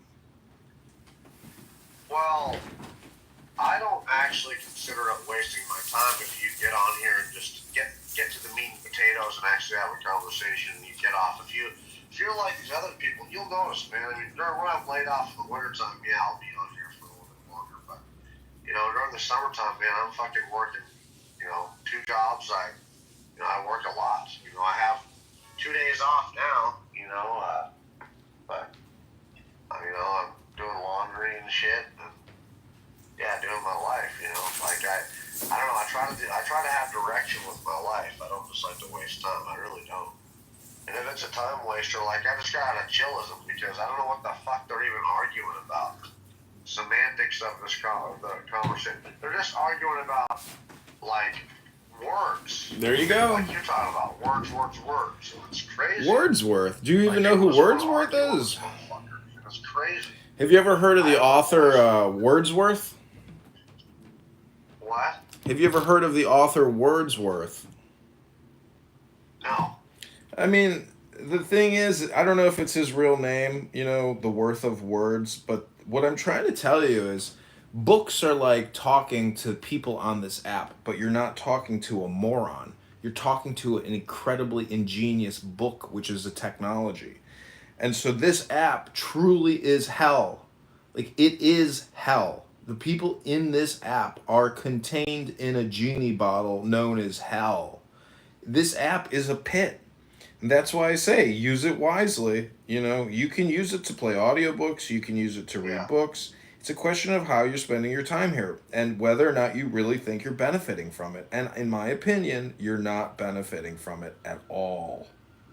This is a friendly message to you because, you know, I know you're an American. Yeah. And I know you're a good person, but so. Is it good for you yourself? Because I've had my concerns about you myself. You know, is this healthy for you? Because, you know, I mean. No, it's not. I got things I got to do today. That's what I'm saying. It's, you know, this app is generally not that healthy unless we have constructive conversations like this. I feel like this is a constructive conversation. I know. We're talking about things that matter. Okay, I'm It's gonna. kind of what I like to do. Okay, I'm gonna read to you just a few quick notable quotes by William Wordsworth, known for his romantic poetry and focus on nature. Nature never did betray the heart that loved her. The child is father of the man. The world is too much with us, late and soon. The world is too much with us, late and soon. Getting and spending, we lay waste our powers. Come forth into the light of things. Let nature be your teacher. I wandered lonely as a cloud. That best portion of a good man's life, his little nameless, unremembered acts of kindness and of love. Poetry is the spontaneous overflow of powerful feelings. It takes its origin from emotion recollected in tranquility. The good die first, and they whose hearts are dry as summer dust burn to the socket. Habit rules the unreflecting herd. That's a good one. Habit rules the unreflecting herd. Wisdom is ofttimes nearer when we stoop. The mind of man is 1,000 times more beautiful than the earth on which he dwells. Bliss it was in that dawn to be alive, but to be young was very heaven.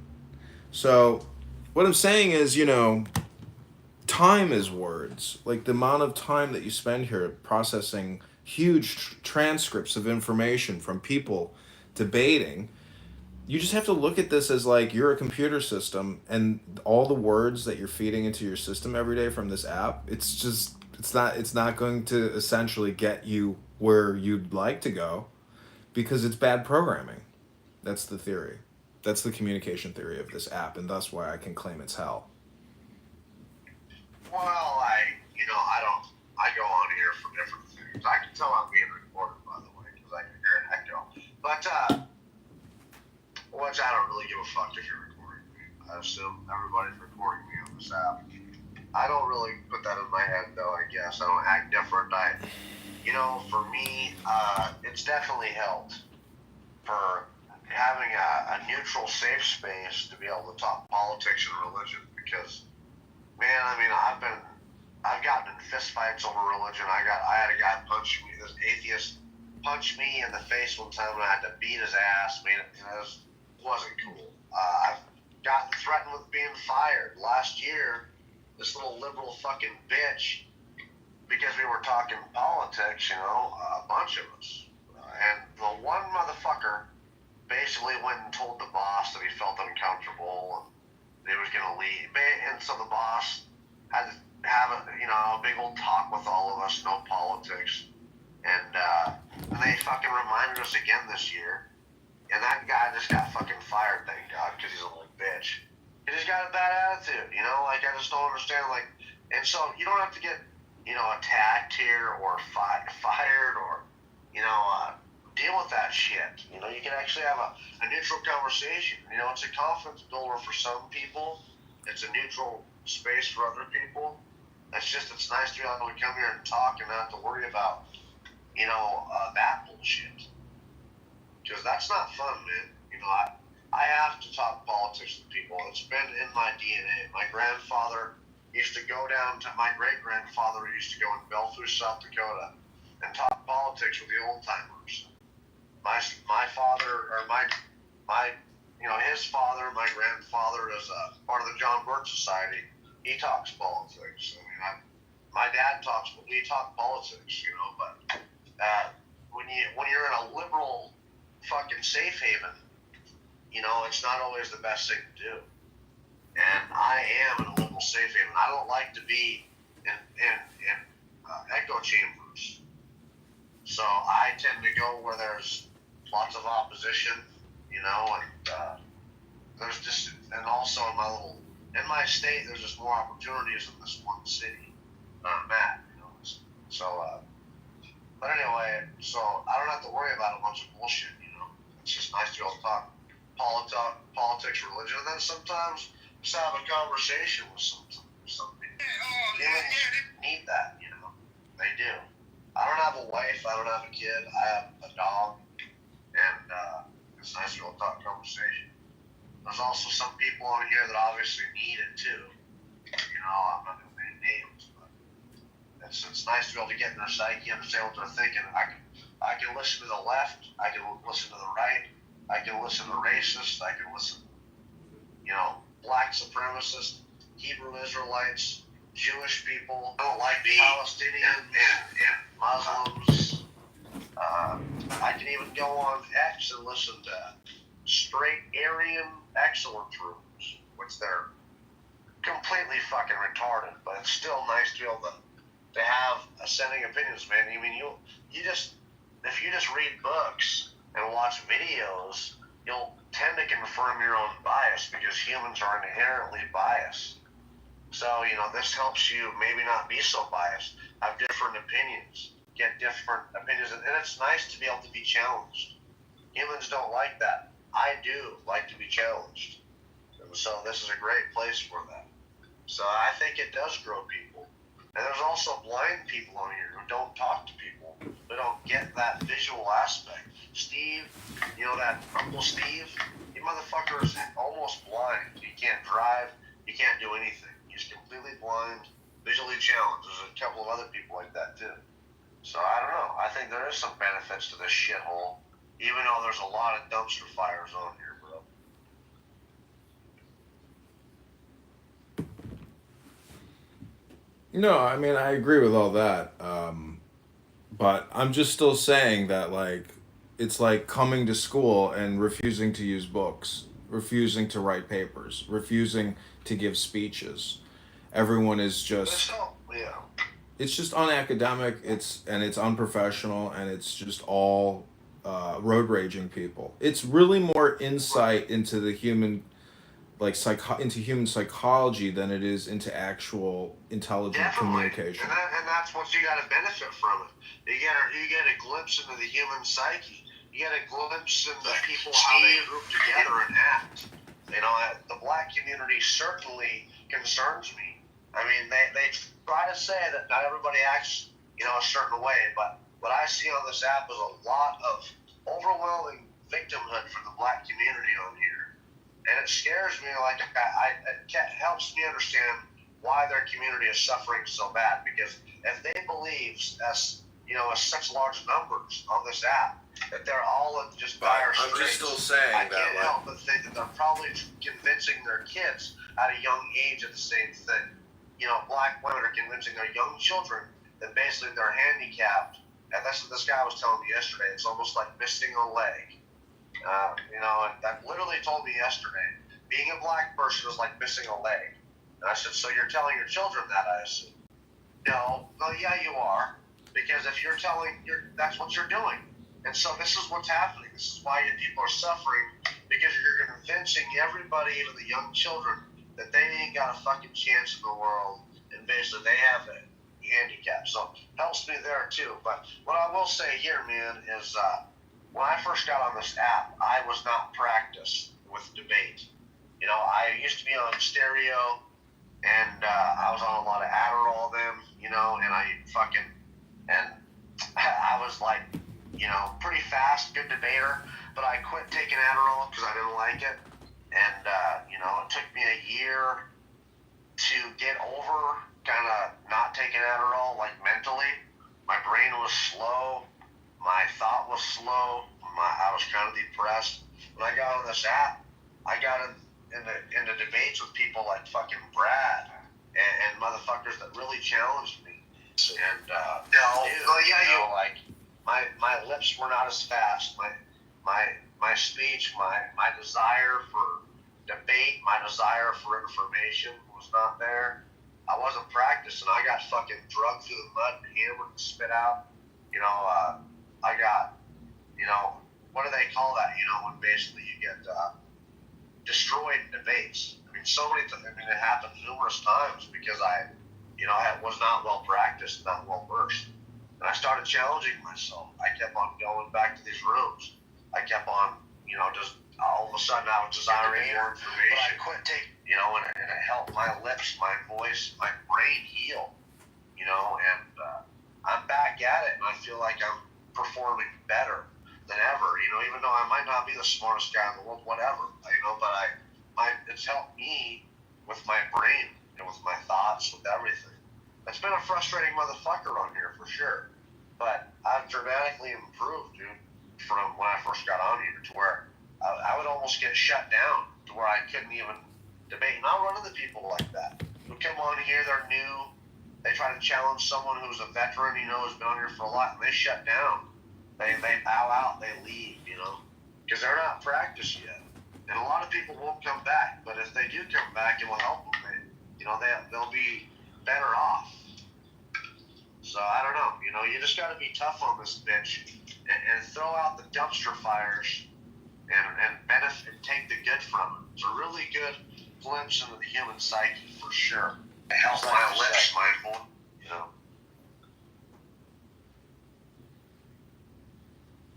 I mean, you're an experiment. I mean, I've never ran into someone like you myself, dude. Like, I've ran into some fucking trolls before, okay? But you were a good troll, dude. You're pretty good, and you're resilient, I'm telling you, I've been on Stereo, I've been on Clubhouse, and you're pretty good, But people value your information because you are a pretty smart troll, I think you're studying the human psyche more than anything, so.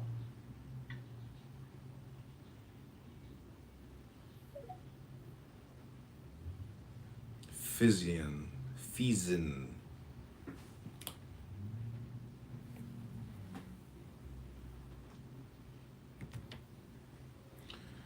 So, I mean, I support Elon Musk. Do you support Elon Musk? Yeah, I do. There's always the possibility he could be, bringing in the age of the Antichrist, but,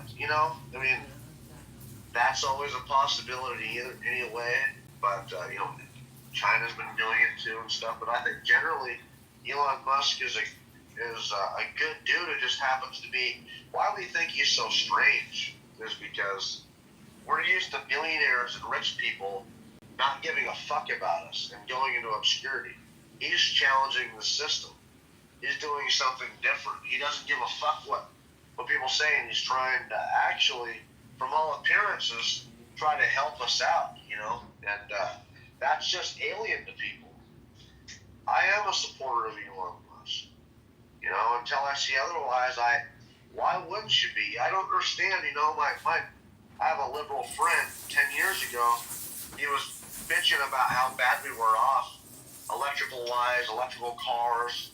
We didn't have people like, in China, he was praising China for how good they were with their electrical, ambitions.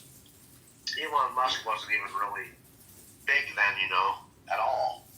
And so, if we would have had an Elon Musk, he would have been cheerleading this motherfucker. All of a sudden, the politics come in, and now he's demonized. I've talked to him about it, and he claims Elon Musk isn't even that smart.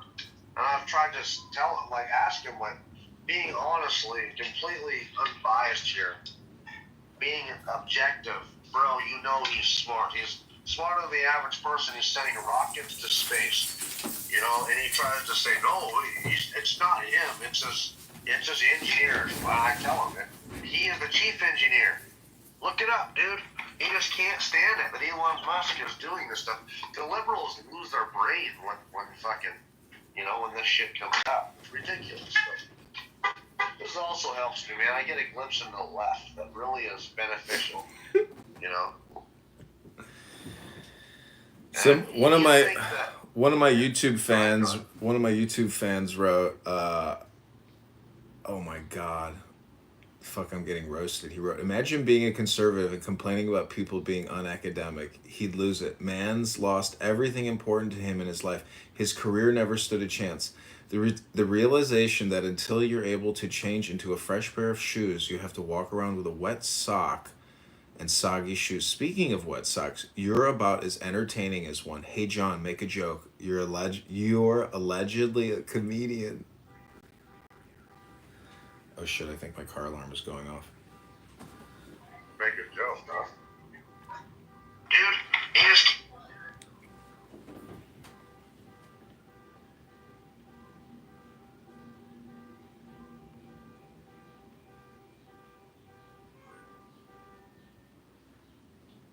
Wasn't my car.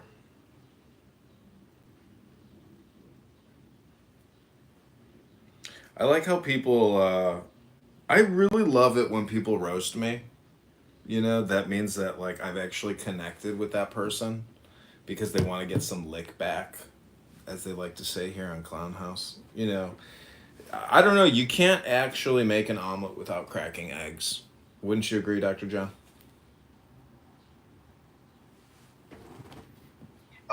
Yeah, definitely. I'm getting some food, so just being quiet for a minute.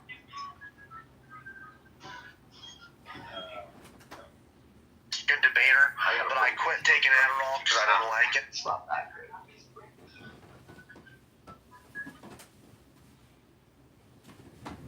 You gotta let me finish your digital food portion.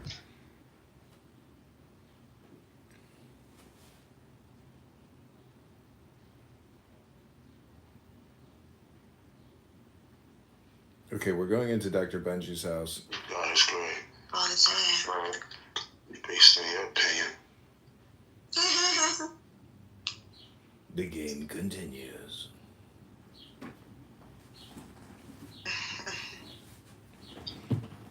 What's up, comedy? Comedy. I came here to make a couple jokes to make you smile for the rest of your life.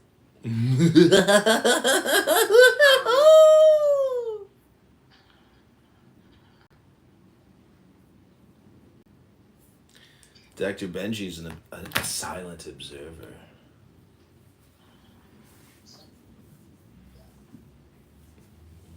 Apparently, I can't allege that I'm a comedian unless I make jokes and make people laugh and smile on demand. Apparently, comedians can only exist for a brief moment in time. They can't be eternal.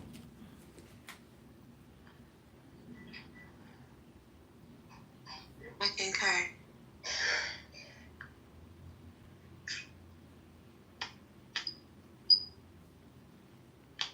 No, jokes are forever. You don't think so? Well, they say all communication is hypnosis, but I like to say all communication is comedy. And Benji is the observer. Dr. Benji, who is the key master?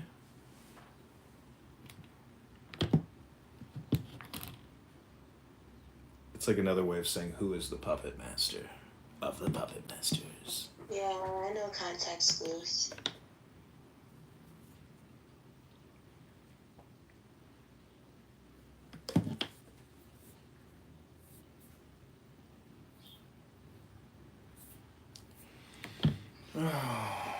Kick myself by accident.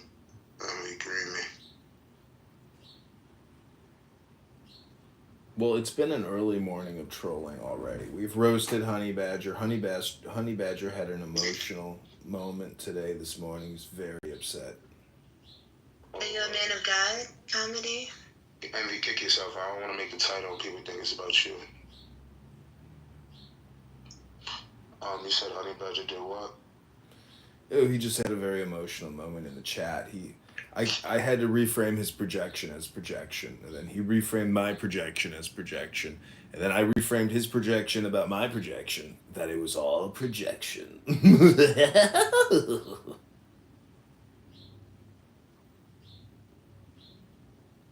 I see the Israeli flag behind you. Are you a man of God? Yes, indeed. Amen. Amen. Shalom alaikum. Yashikoa Rabbona Shalom Adonai Elohim. All praises Elohim, Elohim. Amen, amen. Wait, Jack, you're a black girl that knows a lot about Judaism and then comedy comedian. My grandmother's Jewish. Oh, so you a black ass nigga that knows Judaism? That's what's up, nigga. What's up, nigga? What's up, Negro? I'm European, Jewish, Asian, and African. And I'm Trinidadian, I'm Egyptian, Congolese, Nigerian. I'm all over. Oh, but your voice does sound way more black, though, so that's cool. Oh, yeah, I'm a black woman. At the end of the day, honey. Listen, I love black women under two circumstances. If they can booty clap that ass, booty clap that ass, booty clap that ass, and then wait, the second one is if they clean their pussy very well. That's it, man. That I like them. All black women are clean. Hell no, they're dirty as fuck. They smell No, like you're shit. disgusting. You're disgusting. They got mad STDs, man. Are you kidding me? Yo, you're crazy, dog. They got everything under the sun. Gonorrhea, AIDS, all that shit. I pray for you. I pray for you. Their pussy smells like fucking onions in it. It smells worse than Indians. Shit.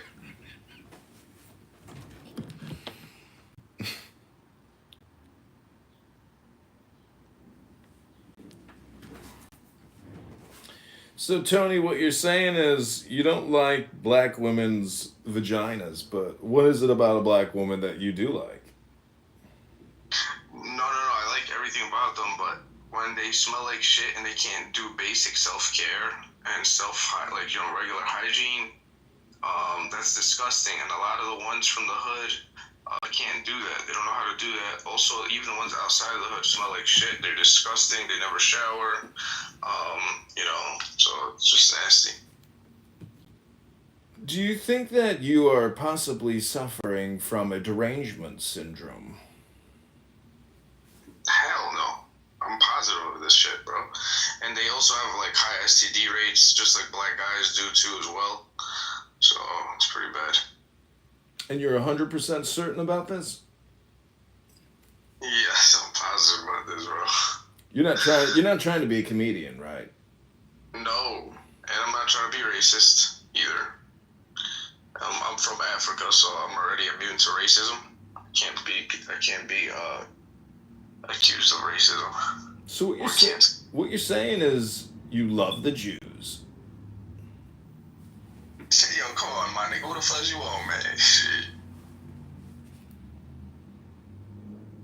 I pray for you all the one. No one's outside of the hood. Cindy? Is that Cinderella? Dr. Nat, hi, Dr. Nat. Hey, baby girl, how you been? This black. Add me back. This is my new account. Cindy, do you booty clap that ass as well? I'm working on that. I still haven't really achieved all the way the whole clap, but it's almost there. Well, you sound like you're Latina, so Latinas are very capable of booty clapping that ass. Yeah, but when you average time fast on a decline, because the motherfuckers are working out on the gluteus maximus, motherfuckers, buns get stuffed and they get, you know what I'm saying? Ain't gonna be as firm as the shit. The whole clap don't happen. It's like a flap. It's not a clap. It's not a full clap. It's a flap. Oh, yo, the flaps are sexy though. Those are sexy. The flaps are in, bro. They're in, bro. When you hit it, it's like, you know what I'm saying? Like, hello. He predicted AI before AI was predictable. Y'all know I'm crazy. Hey, how you been? Just trying to come together like butt cheeks, but they keep spreading us apart.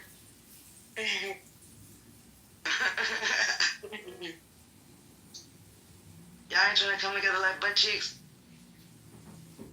Hey, Cindy, I think you're a New Yorker, right? No, I'm from Oakland. Oh, you're a Cali girl. Okay.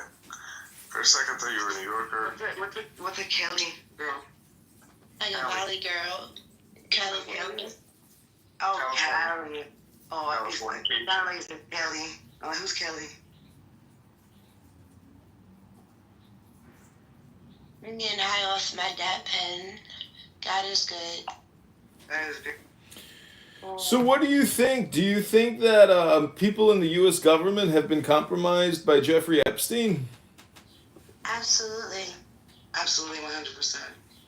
Okay, if you guys want to know the real truth about the whole entire world dynamics right now and what's actually going on with all the governments of the world. What are you, a Freemason? No, I'm gonna tell you right now, there are Freemasons in every single government, right? And they're all controlled by the Jews. The Jews control every government in the entire world. They even control the Muslim countries, by the way, right? Of course. And the Jews want to destroy the white man and white peoples and any kind of like ancient Indo-European types of peoples. They want to destroy them, and they're doing it very successfully. We all come from old money, all of us. We all come from the oldest money. Understand?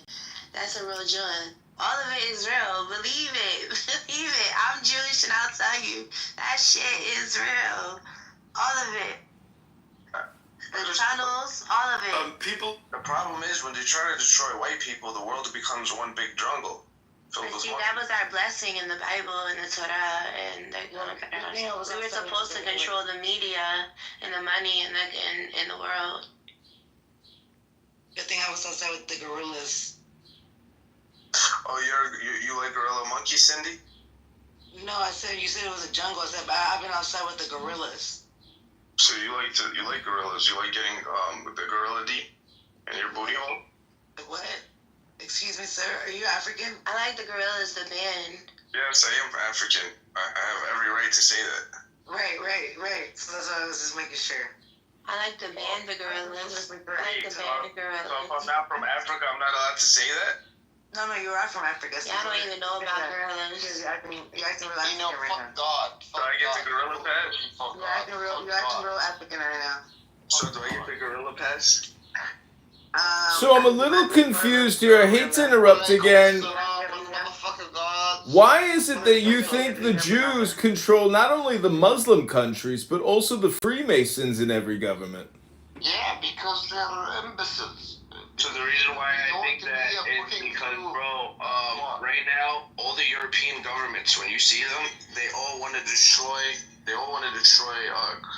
Christians and whites in Europe. And how are they doing that? How do they do that? They keep shipping in bitch-ass Muslims. And do you know who the biggest slaves of the Freemasons are? The bitch-ass Muslims, man. The Muslims, it's always been that way from the beginning. I just figured out the Freemasons are the slaves of the elites. Think about it. Man, fucking slime, nigga, with the haram. Fuck the haram. I'm not supposed to have sex with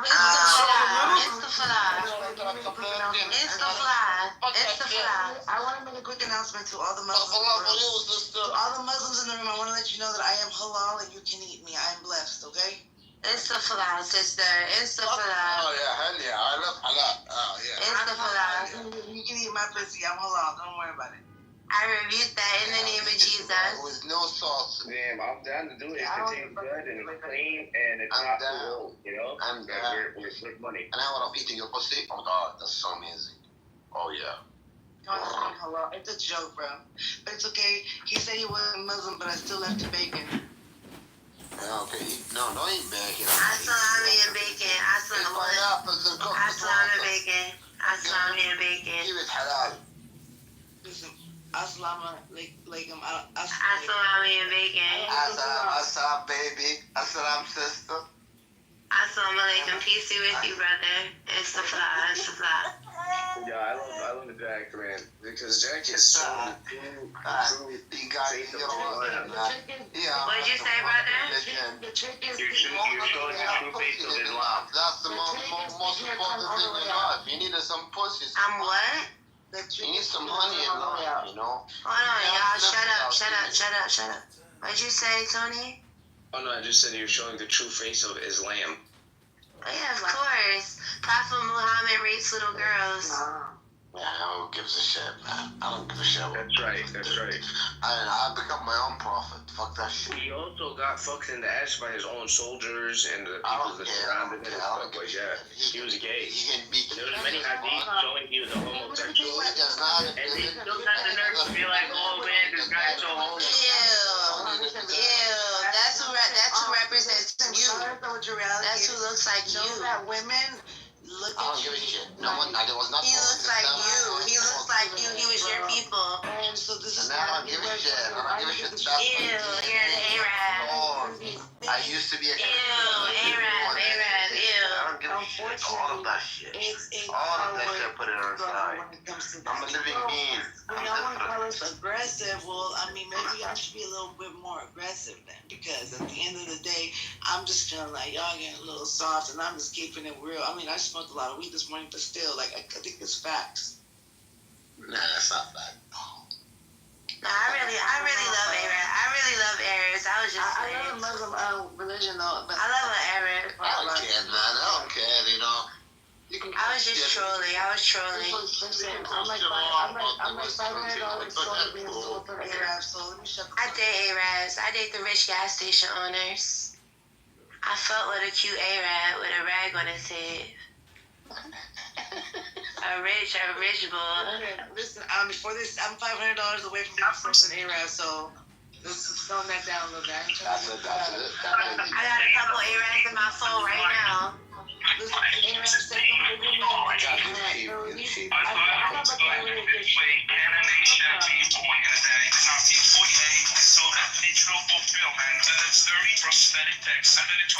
me. Thank you. Cause what the fuck?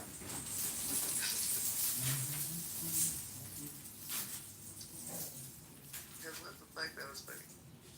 Oh, Tony. Oh, can you land back up, please? Benji. Please. The game continues. What did he just say? He's like, the game continues. What was that we were saying, Benji? That was fucking crazy. My finger's twitching. You're right, White Peach. He is the creator and sustainer of the universe. Everything is God. Hallelujah. Can I just tell you guys really quick what I think just figure out my theory on what I believe God is now? God is the creator, the Alpha and the Omega. But go ahead. Can I tell you guys what I think it is? Sure. What I think it is? I think I was looking at the map of the solar system, and I was looking at how the planets revolve around the sun, and I was thinking that our God is the sun because he gives us our warmth, he gives us everything we need, like vitamin D comes from the sun. And also, once the sun diminishes or extinguishes, we're done. So the sun in the sky, because in my Aztec culture, we used to believe the sun was a god, and even the Egyptians believed it. All the ancient religions did, because that's the Lucifer. Right. He went around the world and told people the cross represented the sun. But logically speaking, the sun makes a lot of sense. That makes more sense than anything because the sun gives us everything we need. And we came from the sun. The sun's an immense ball of energy. That's what God is. We feel the sun rays on our skin. We see plants grow and thrive in the sunlight. We know that the sun is something that's good for us with vitamin D. So everything comes from the sun. And so when I think the analogy, when they say sun, I think they get confused with actually being his son, but God is the sun. Well, do you think... Genesis 1:14 through 19, God creates the sun, moon, and the stars on the fourth day of creation, specifying the sun is a creator light, but it is not God. God is the creator. God tells the sun when to rise or when to go to sleep. Amen. And tells the moon when to come. So the sun is so Lucifer went throughout the world and told people that the sun god, the cross represents the sun. If you look at the Ankh, the god of the sun, Ra, and all the ancient civilizations, suns, they all. But what do you think about the Jews? What do the Jews say about the moon? Oh no, my brother. I'm talking about Christianity. I am a Christian. I am an Orthodox Christian. I'm not a Baptist, not Pentecostal. I believe in the Word of God. So that's what I'm talking about. The first and second part, amen. God created the sun just like God named every star, amen, that we see.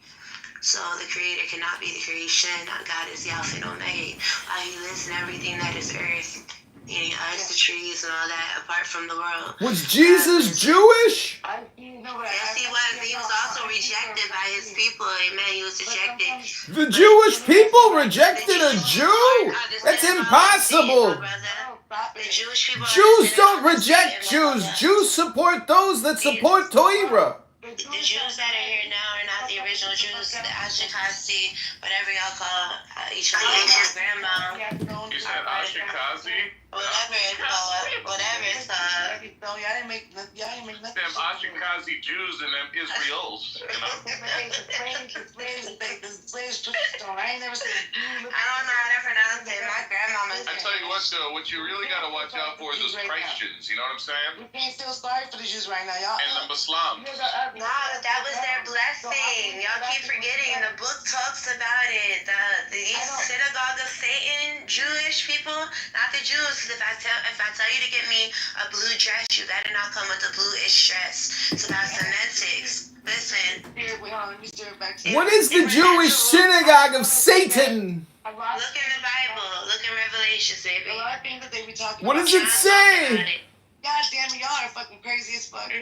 Jesus! We're just talking about the Jews who didn't accept Jesus. But I said if you don't accept the Jews, and the Jews support the Torah, then you're rejecting the Torah.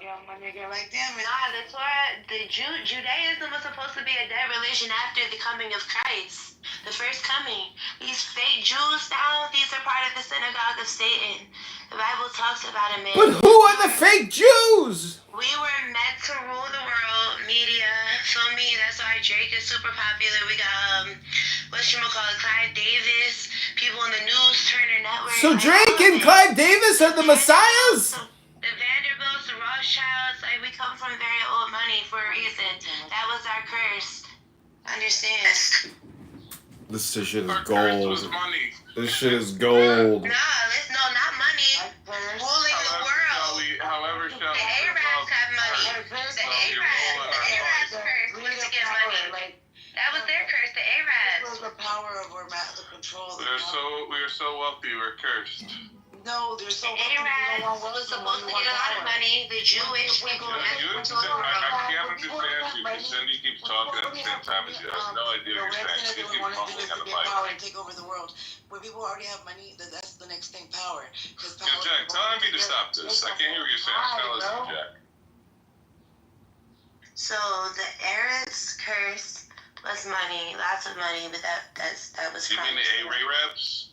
Not the curse, but I guess a blessing. I don't know if it's a blessing curse, but they were supposed to inherit a lot of money, like riches. The Jewish synagogue of Satan, they were meant to control the world, media, Turner Network, the Vanderbilts, the Rothschilds, money, the money in the world. They control the money. But how do you know though that the New Testament wasn't written by the devil, and maybe the Jews are the true Jews, the ones that believe in the Old Testament, right? No. That's what somebody from the synagogue of Satan would say. Sir, you've got Jewish derangement syndrome. My grandmother is Jewish, so this is my lineage. But you know what I'm saying? Yashikola Rebbeinu Shalom. I can't really speak on the Bible, but I was speaking about God being the Son, and so all I was saying was that sometimes, like Adam, I think that they were trying to explain to them that, we're atoms, but, it could just be all... Damn, what are you talking about, sir? Are you drunk? It's like 12 in the morning. You just showed up, bro, and you don't know what the fuck we talking about. You're late to the conversation. You just showed up late. We were already having... Just listen for 5 minutes before you start opinionating, sir. Thank you. So all I'm saying is that I was feeling like that God is the sun because when the sun is, like if the sun's a star, and once it extinguishes, we're gonna be done. We're gonna be done because we need it. We need the sun. So I just feel like God is the sun. What? What? The topic is, what is God? It's the sun? Doesn't God generally mean something like a gentle that thinks? Do you think the sun's thinking? God tells the sun what to think, what to do. No, she said she thinks God is the sun. That's what she I said. know. I'm telling my sister that God tells the sun. No, right, and I was just sharing my perspective. I respect it. right? Jack, stop it. That's what Cindy believes. God is the I said I You're respect telling me it. I'm wrong. It's actually, it's actually. God is a chemical reaction. This is what God is. God is a I know, but consciousness. first of all, counteractive to what the conversation is, we all have our own opinions. You don't have to push yours. I'm not making fun of it. No, I'm not I guess pushing mine on you. You didn't make fun of me. No, reaction. hold on. You didn't make fun of me, but I just wanted to point out the fact that just because you don't believe in what I believe in doesn't mean you have to. I'm just trying to understand it. So, like, I know, Let's have some decorum. No questions. Please hold all questions to the end. Let these beautiful goddesses get their truth out. Go ahead. 60 I love seconds. you, Comedy. I love you, darling. But listen, he's nice. So do you think the stars and all that are angels or other celestial beings?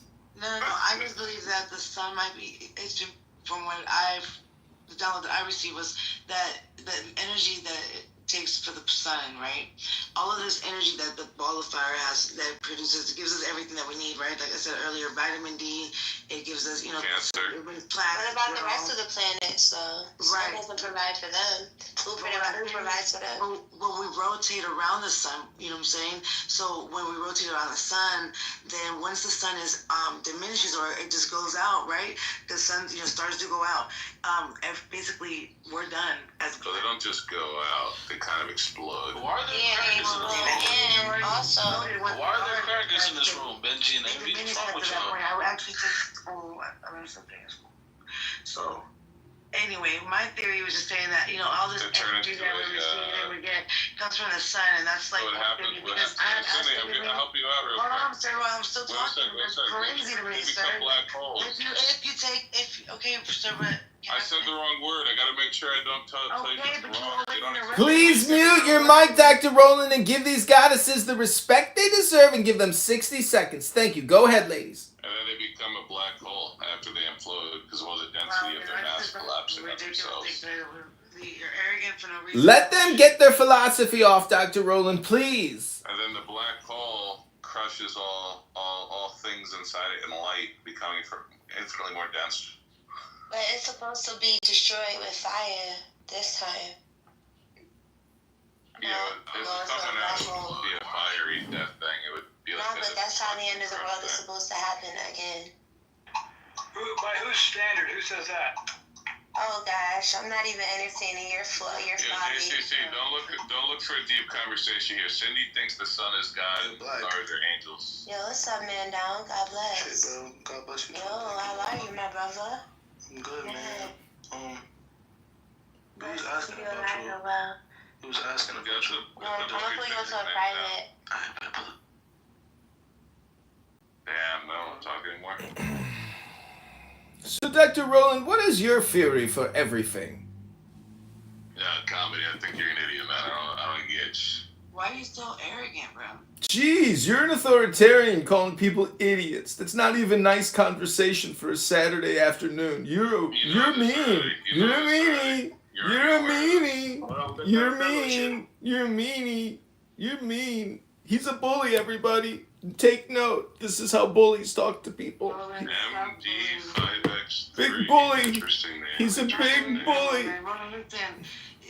Why are you bullying him? Bully. Bullying. He's a bully. Been like this his whole life, on the playground, in the kitchen, in the living room, in the bedroom, and you're gonna take him seriously as if he knows something? This man is a clown. Just listen to the bullying tactics that he employs in his conversation. Oh yeah, I heard it. I've seen it with my own eyes. It's disrespectful. It shows a lack of self-confidence, and it's not a healthy ego.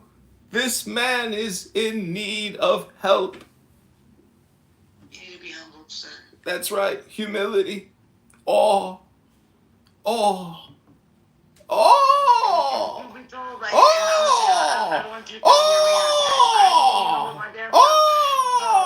We all have things to work on, and at the end of the day, though, you're a little too arrogant, though.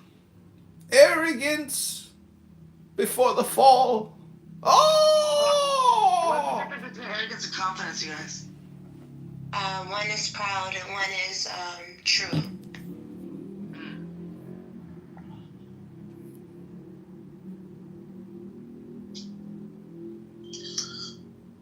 Yo, Cindy, I'm looking at the Instagram right now. Your eyes are dead. It's like there's nothing going on behind them. What is that? Yeah, I'm dead. That's called projection, Roland. Are you depressed again? Did your girlfriend leave you? It's like you're not thinking about anything. Oh yeah, It's weird. Single. That's why he's trolling again. His girlfriend left him again. Are you sad, Dr. Roland? Are you projecting? About suns and God and angel stars. This is wild. It's called communication, and you don't like the words.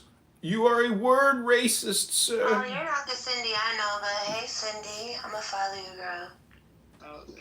And I was like, wait, I followed you. Why does Dr. Roland always project negativity? Why isn't he a positive optimist and chooses to use positive words? Why, Dr. Roland? Because he's got the PhD to play a hidden degree. It's because he's got no humility. He's arrogant, and he's a vain person. Vanity! Are you rich, sir, Mr. Dr. Roland? Am I rich? Yeah, I want to statue of arrogance. Yeah. Very. Okay, then yeah, maybe, well, listen, he's got money, so that's why he's probably dick. You know what I mean? He probably buys his ass with $100 bills. He probably wipes his ass with $100 bills. Like his toilet paper's like straight $100 bills. Huh? Yeah, your arrogant, aren't you? I got A-Rap money. Yeah, I know.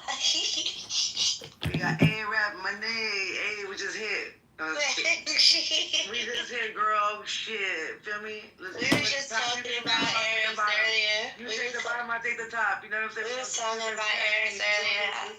I love me a gas station owner. You feel with a Ferrari. Liquor store owner. What? Stop playing. What? Switches on day, backwards all the time. Man, what? Don't play with me. I get the fresh pack. Give me a nigga from Ladies, can you please possibly help Roland? Saudi Arabia. Ladies, please, can you help Roland understand what is God? Go ahead, ladies. Tell Roland what God is to you. We were just showering him with compliments, sir. Yeah, Benji, I'm not gonna lie. Wait, Benji, wave if you could hear me, because I know you don't talk anymore. He can hear you, Dr. Roland. Benji, I swear to God, man, I was sitting here, I zoned out for a sec. It's like being in a sanitarium. Like the sounds that you would hear. It's strange. Dr. Benji, can you help us reveal to Dr. Roland your true identity as the observer? And tell Roland, do you want to tell us what is God? Yes, Dr. Roland. I'd go crazy like this. It'd be like torture. Someone subjected me to this for like 3 days. I wouldn't last, I don't think. Are you telling us a projection right now?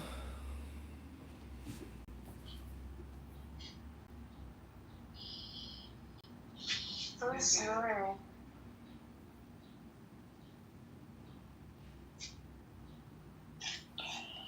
Dr. Roland. Dr. Roland! We're still waiting. You were so quick. I'm waiting, Dr. Roland!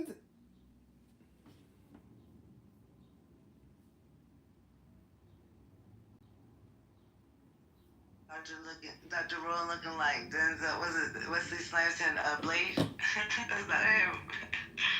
Hello, Dr. Roland! Dr. Roland. He's been. Hello, Dr. Roland. I've been patiently waiting.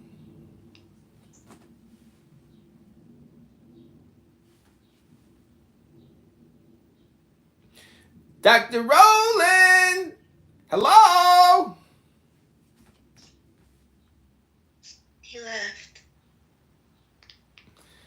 Apparently, his central cortex couldn't understand what we were trying to tell Dr. Roland. I'll be back. Welcome back to the Longmont Potion Castle Prank Hour, where we are helping people answer the difficult questions. Crash Out, can you open a room? This guy's an idiot. Can you open a room so we can talk about, Go ahead, T.A. Crash Out. Open up the room for T.A. Seneca.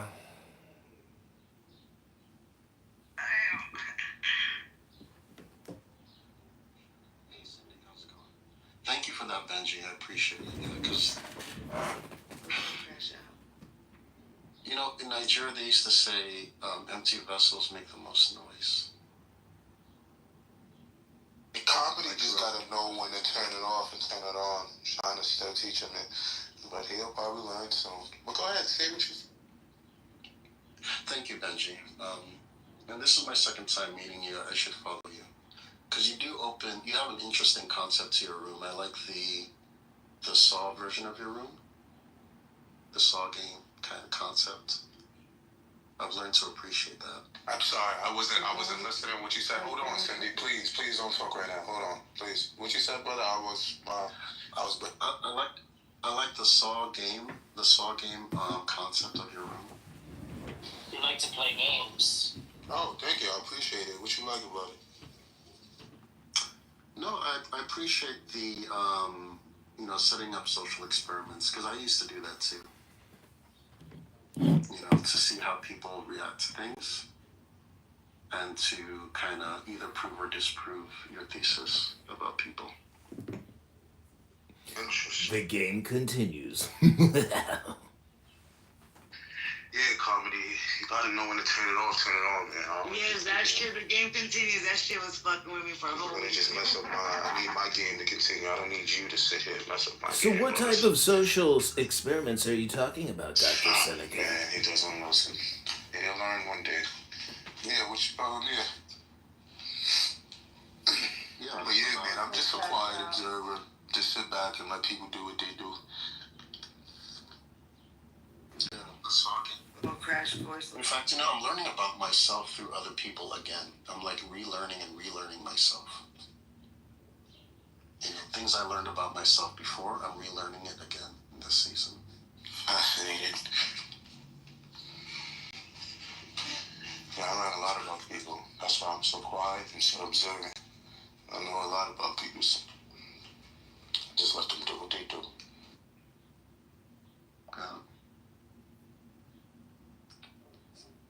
Where's Cindy? If Cindy and Crash Out left. Yeah, because the game hasn't started yet. Nobody is here yet. Carmen probably chased them away. Oh, you know what it is? The Talking Apes room opened. Oh, okay. Yeah, so we all congregate there sometimes. But I've followed you, and I'm gonna keep in line with your rooms. And of course, I'm always here. Yeah, it's very insightful. At first, I didn't understand it, and like most human beings, I was compelled to place a negative label on something I didn't understand. Because that's what we typically do as human beings. That's what I've learned.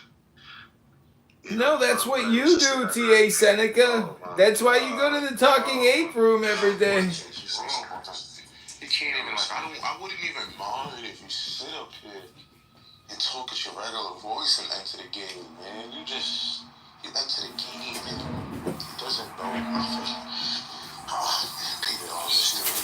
What was you saying? Yeah, so I was saying, I wouldn't, see, now I've lost my trend of thought.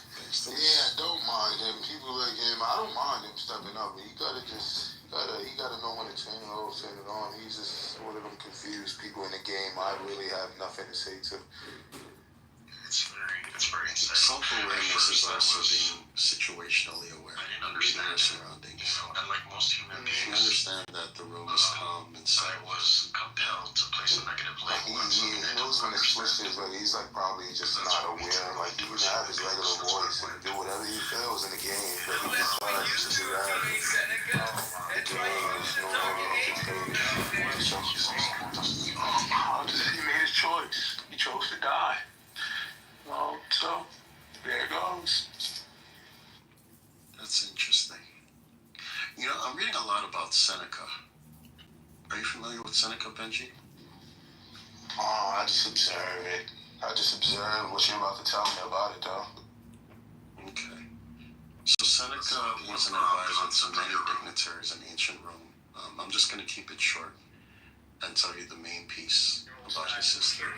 So there was a time when there was a coup against being set up against the worst, the most vicious emperor in ancient Rome. People talk about Hitler, but Nero killed so many more people than Hitler. he would kill anybody that would even whisper an opposing argument against him. Would be dead. And so they sought to overthrow him for rightful reason, right? Because he was killing so many people. And the group of people that were setting this up, their idea was that they were going to put this guy Seneca, once they finished with the coup, once they overthrew Nero and killed him. Okay, but unfortunately Nero found out, and he killed every single one of the people that tried to set up the coup, including Seneca, who was a former advisor of Nero, and actually taught Nero from the time he was a child. You know, even though Seneca had nothing to do with the coup. Yeah, I think JCC wants to respond to something you said, so. Sure. I think it's not a good comparison based on why Nero killed Hitler, killed the masses of people Hitler killed. Hitler deemed the people that he was killing like not humans, subhuman, right? So it was a prejudicial hate crime versus what you were saying. This individual killed people to either protect himself or those who opposed him. There was a different kind of rationale, reasoning behind the killing, even though they're both bad. I just think what Hitler did is far worse than what Nero did. How many? This is like should be called the therapist prank call show. I agree. I completely agree. Hi everybody, I'm starting a new television show I'd like to let you all know about. It's called Prank Calling My Therapist, and I want to thank you all for participating. He kicked me. He kicked me. Oh my god. That was funny. That's like the final reframe, the final joke. To tell them that they're on a hotline for Jewish derangement syndrome. God, this episode just limitless trolling. Or experience something. Those are things that maybe are outside of your personal experience. So it's like it's kind of hard to get somebody to always agree and understand with it. You know, I do understand that. I don't agree with that. I think I do understand that you have a certain experience or upbringing that will be different to shape up. I totally understand that. 100% understand it without an inch of doubt. Like same goes for the Muslim. They're not special from the Muslim. The Muslim have the same thing. He's raised with a Muslim whatever. And then, you know, some of them more than others, they struggle to change things and whatever. I get that. There's nothing wrong with that. But what it seems to me that you are asking for is Judaism. That's why that's what it's about. I get what you're saying, but the thing is that, even like in the New Testament, it talks about the Jew and Gentile, man and woman, all this stuff, so it's not like I don't think the view of it was that the Jews were simply let's just say all the Jews accepted Christianity, right? Instead of only a minority of them. So I don't think that, you would call him St. Paul, when he was writing, a lot of these things, he obviously authored a lot of the New Testament. I don't think in his view that he saw necessarily the Jews as disappearing, and that there would be a complete cultural mixing with the Gentiles. Yes, he does. Oh boy. Yes, he does. I don't know that. I don't know that for a fact. Maybe he was okay with it. He might have maybe not have been against that. Like if somebody marries somebody that's a Jew who believes in Jesus, marries somebody that doesn't. But I don't know if he saw that as being you know what I'm saying? Paul even called the Jews dogs. What are you talking about? Yeah, but Paul was a Jew. He didn't stop. Look. Put it this way. My point is, he didn't stop being Jewish because he became a believer in Jesus. Well, the only Jewish thing you can do as a Jew is to believe in the Jewish Messiah. Well, I'm saying though, but he didn't want. So it's like you say that, but on the other hand, you almost infer that in a way he stopped being Jewish. I think it depends. It depends on how like you're approaching certain things. Sometimes I feel you'll say it's the most Jewish thing, and then you'll kind of almost imply in other ways that he wasn't a Jew anymore, or that he thought that Jews didn't exist anymore. Let me explain. Do you know that? Hold on a second. Let me explain to you so you may understand what I mean. Just one quick question. Paul, do I have? Paul, well, his name was Shaul. Remember that now? Shaul, man. He was a Pharisee. Good Pharisee. So he was you say Rabbi Shalalai, he was a rabbi. He studied under Gamaliel. Okay? He was ultra-Orthodox. As Orthodox as it gets. So yes, he's a Jew. He's Jewish. Okay. But then came Jesus, and after Jesus, there's no Jew and there's no Gentile, because the church is open to both. After the Jewish Messiah has come, the Jew is the one who follows him. So then, when there's Jews who didn't follow him, that is when he talks about Jews, that's what he's referring to. Because in the church, it's not just Jews, it's Jews and Gentiles. There's nothing called them. Exactly. So, the Jews who rejected Jesus, those are no longer Jews, according to us. Yeah, no, I know. What I'm telling you is we are Jews.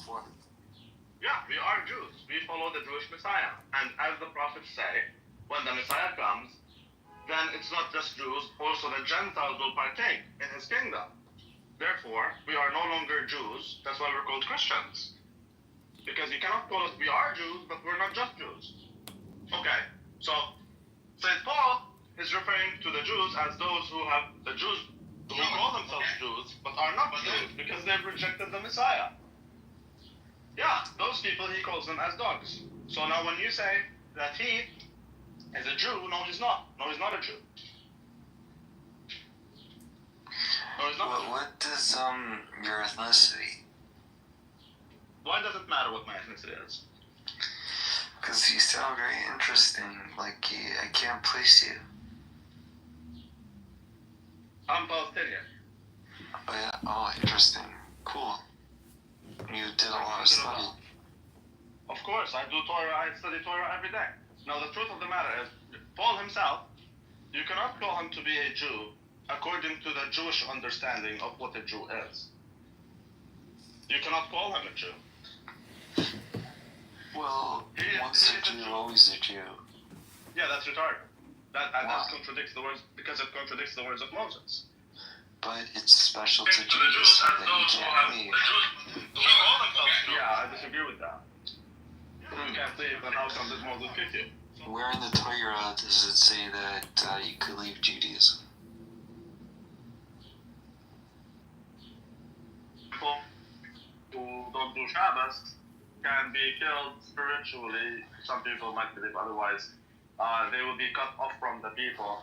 You can find but that doesn't mean they cease to be Jewish. Well, what does it mean to be cut off from the people? Karis means that one is cut off from existence. It doesn't mean they're not Jewish. That's not true. Can you go to the book of Numbers, the second census? Can you compare the second census of Israel with the first? But if you're cut off, how are you Jewish? Exactly. If you're cut off, you're no longer Jewish. Exactly. You're excommunicated. Yes, but as long as one is alive, they're Jewish. So as long as Paul saying if you're cut off from Israel, you're not a part of the community. You're done. You're out. Exactly. You're no longer a Jew. But that has to be carried out. The Torah says it has to be carried out by beast then. No, wait, what? The Torah says that it has to be the judgment of Karis. Rabbi, really quick. So if you're in America, you claim you're Jewish and you don't keep Shabbat, you're not a part of us as a people. You're something else. You're a boy. Exactly. You're not a Jew. Exactly. But that's not Judaism. Judaism says that for Karis. That's derisa. Derisa for curries to be carried out, it has to be carried out by beast. Bro, shut the fuck up. Bro, you're bullshitting yourself, okay? If you go and sleep with a goy, you're a Torah. You don't need a beis din for No, you need to eat them. You need to eat them, you need asara. You're a liar. That's what the Torah says. It says it right in the Torah. Al-Shnei Edom. You think you're saying it the right way? You ain't saying nothing. It literally says black and white in the Torah. You don't need a beis din. Okay? You're cut off Exactly. your mind. You do need a beast in the Torah says that. It's right. You don't know what the Torah is. It's right in Leviticus You don't know what the Torah is. Al-Shnei Al-Pi Shnei Edom Yaakov Davar. That's why I like Black Rabbi, because Black Rabbi is he's telling you exactly as it is. If you don't do Shabbos, you're not a Jew. Moshe made it very clear, dude. He made it very clear. No, there's more is trying to say, oh, you need a beis din to prove that you don't need it. No, you don't need a beis din. The Torah says Al-Pi Shnei Edom Yaakov Davar. Yo, shut the fuck up. You don't need a beis din for being current. Stop lying to yourself. You actually do. For Misa B'dei Shamayim, you don't, but for Misa B'dei Adam, you do. But we don't live in a time. We're talking about in Shemayim, dickhead. But we don't live in a time. You're on Clubhouse right now. You're not a part of us. You're not a part of us. Whatever you want to tell yourself, you're not a part of us. Neither is this other guy. I don't care about your grandmother and how they lived in Israel and what they did in Israel and this and 200 years ago, 80 years ago. You're not a part of us. There's a Jew. You sound really angry. The Torah says Al-Pi Shnei Edom You don't know Yaakov what the Torah is. You think you're saying it. Davar. Why are you so angry, dude? Because you're a freaking goy. That's why. You're a disgusting goy trying to talk about I'm a descendant of Bro, I've never heard Black Rabbi this angry. Bro, why are you guys on Clubhouse and Shabbos?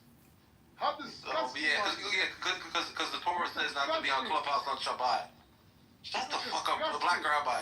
Black Rabbi, calm down. Clear that, Calm down. Calm down, Muslim. Calm down, Muslim. Calm down, Muslim convert. You're disgusting. No, you're disgusting. You have to be good to the converts now. Come on now. Huh? No. No, fuck this guy, bro. He's a fucking scam artist, bro. He's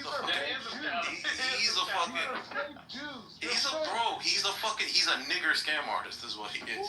That's what you are. You're a fucking nigger is what you are. You hear this guy? Yeah, you're a nigger. You're a nigger that fucking think that African Americans, you believe in Hebrew Israelite, that you guys are all the descendants, all the slaves, my ancestors. Shut the fuck up, bro. You're just a fucking, you're a Hebrew Israelite with like a little rabbinic veneer on you. So shut the fuck up and you're a fucking scam artist. Wait. I'm a dying on You think you're gonna be the president of the United States in 4 fucking years? I'm a dying in Israel. Where's your grandfather? No, you're not. Where's your father? You fucking bitch. Where's your father? You are a fucking liar. You don't even know your father, so shut the Who's your grandfather? Where are they? Alright, can I tell you something very quick? I mean, I agree with Nair. I agree with Nair. You are a scam. He's a scam artist, though. That's all. You're a fucking scam artist. Losers. Okay, he is a scam artist, but can we agree that when it comes to Shabbos, he is right. That if you can stop being a Jew. Can we agree? Well, with using a phone, electricity is not. You are a goy, bro. You have no rootness. You're a goy. Bro, I agree. I disagree with what he believes to be. You need to keep Shabbos. I don't believe that. These are goy. Islam. These are fake Jews. They're not. It was a machlokas between Rosh Shlomo Zalman Auerbach and the Chazon Ish. I agree that being on Clubhouse is in violation of Shabbos. That's my point. Can you agree? Can you admit that you can stop being a Jew according to Moshe? Forget how Shabbos is kept. No, I disagree, but I have to leave. I'll talk to you later. How can you disagree? Get out of here, goy. Get out of here, goy. You're a goy. I'll explain later. You're a goy. Get out of here. You're disgraced. Get out of here. You're disgusting. Wait, it's not Shabbos yet, Black Rabbi. It's still not dark. Bro, these people are goyim, bro. I don't care. They talk about their ancestry. We grew up in their goyim, mama. In the neshama, goyim. That's who they are. But I don't think Sydney, yes. They're goyim by their neshama. They're goyim. No, I think Nair is a Jew. It doesn't matter. You're not a Jew if you're on Clubhouse and Shabbos. You're not a Jew. Period. But it's not. I disagree with that. I personally disagree with that. I don't think that's what Shabbos is about. I know you don't, because you're a goy too. You're a goy too. No, motherfucker. Motherfucker, I know the Torah more than you. You're a goy, mamash. You're a goy too. All you guys are goyim. All of you. Oh man. Here we go. We're all goyim because he doesn't understand Torah.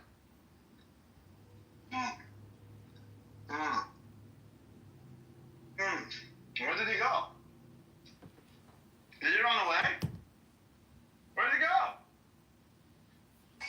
I don't know, fuck him. I can't fucking stand that guy anymore, bro. He thinks he's all high and mighty. He converts to Judaism a couple years ago, supposedly. The biggest fucking scam artist on this fucking app. Talks about how he's gonna be the president in a couple years. Believes in black Hebrew Israelite. Like half the shit that they fucking believe in, including that he thinks that all the black people in the West are fucking Israelites, and this motherfucker is gonna talk about the Jews. The fuck out of here, bro. Jacob is black.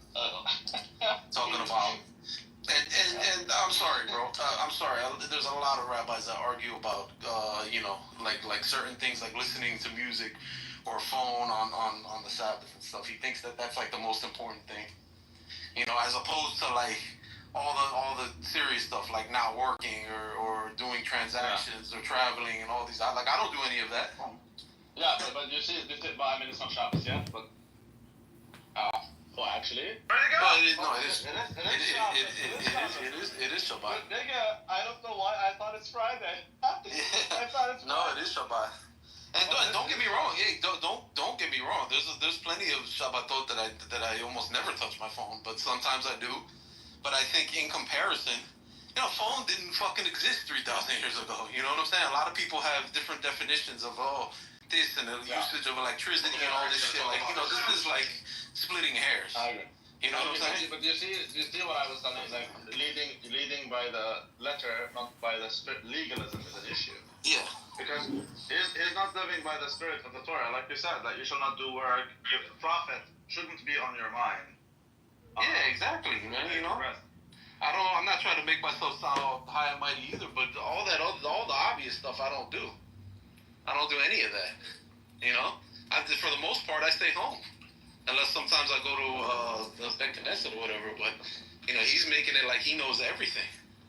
I'm not gonna lie, I do enjoy bullying Jews over this. Like, I would go to Jews and tell them, why don't you keep Shabbat? I'm gonna keep my eye, like Jeff.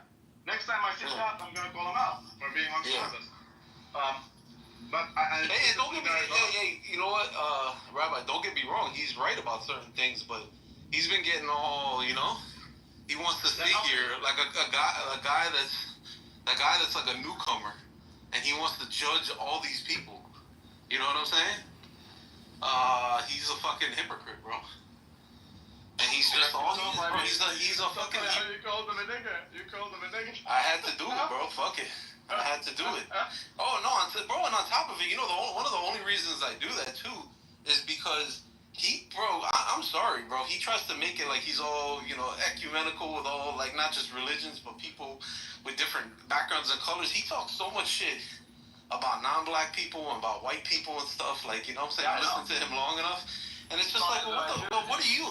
It's like, then what are you, bro?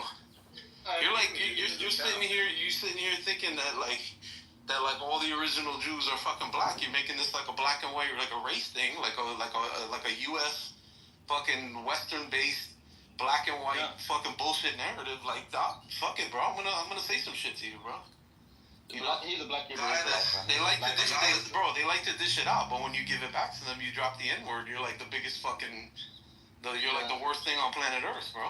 No, he doesn't care. He doesn't. Yeah, I don't like doing that, by the way. I don't really take pleasure in that, but sometimes people gotta hear it.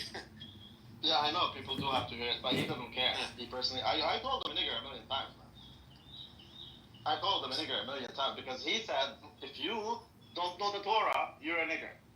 So I told him you're a nigger.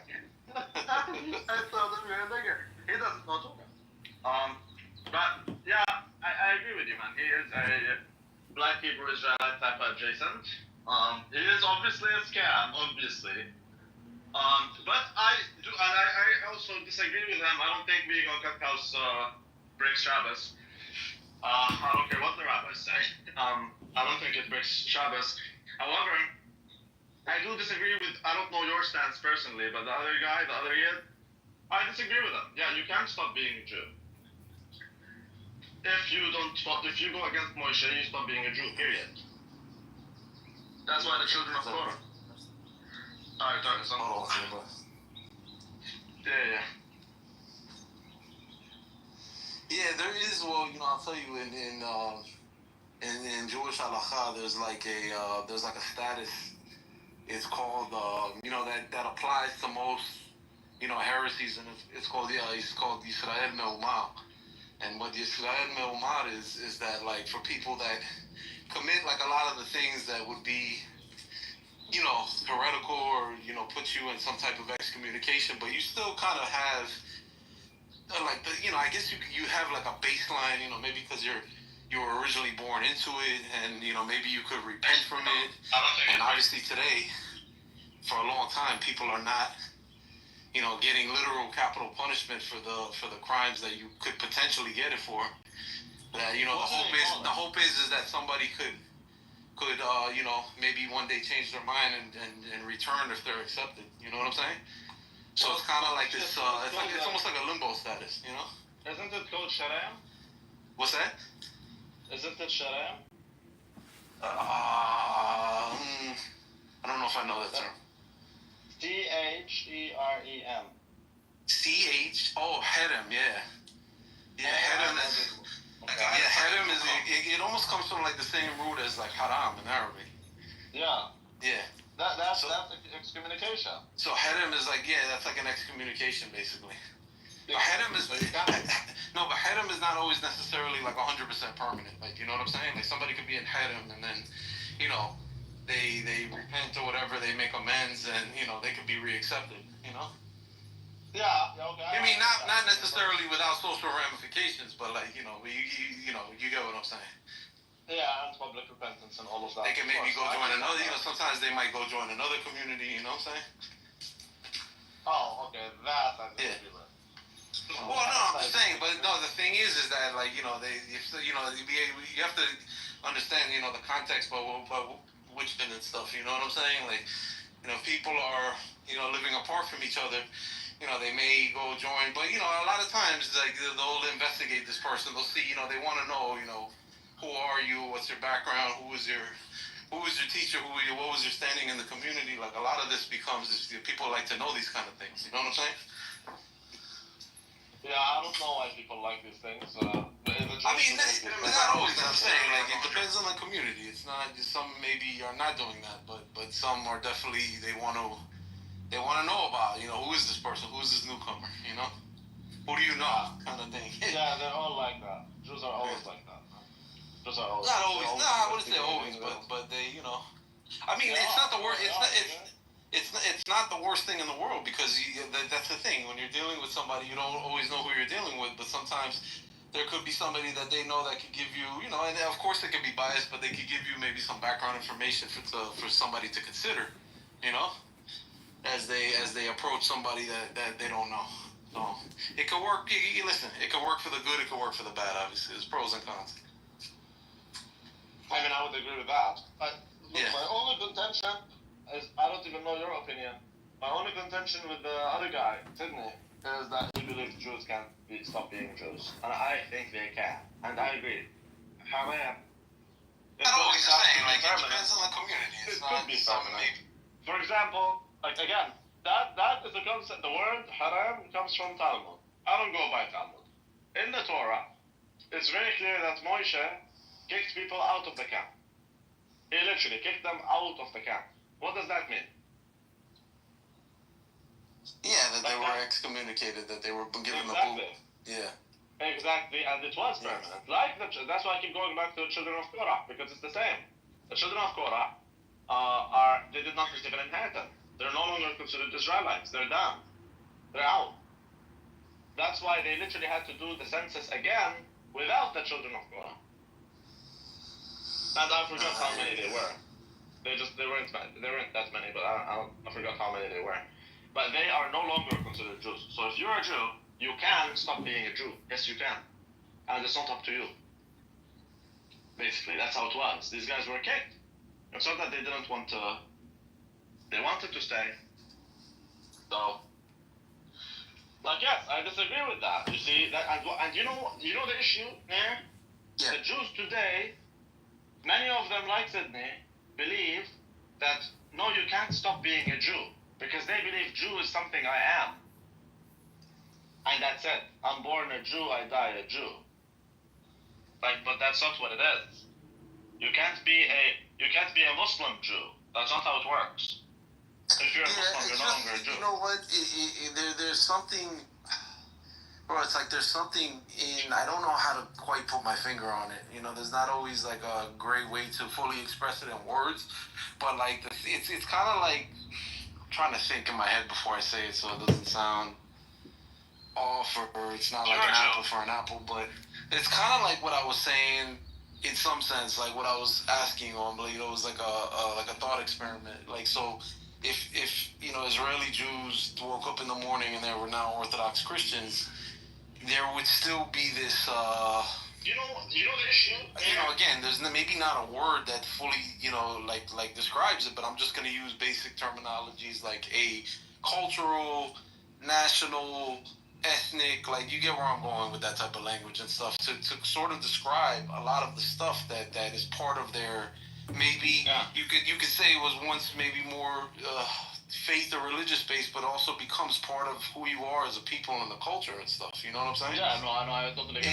And it's just like so it's like you it's like you either assimilate to a whole new culture that you weren't like a part of, or you, if there is a large enough community, you stay within that cultural element, but you know, in this case, in this thought experiment, they're practicing Orthodox Christianity instead of the other religion. You know. But my issue with this is how is this any different from what I have? Like, okay, let's say I'm Orthodox. I want to convert to Judaism. Let's say.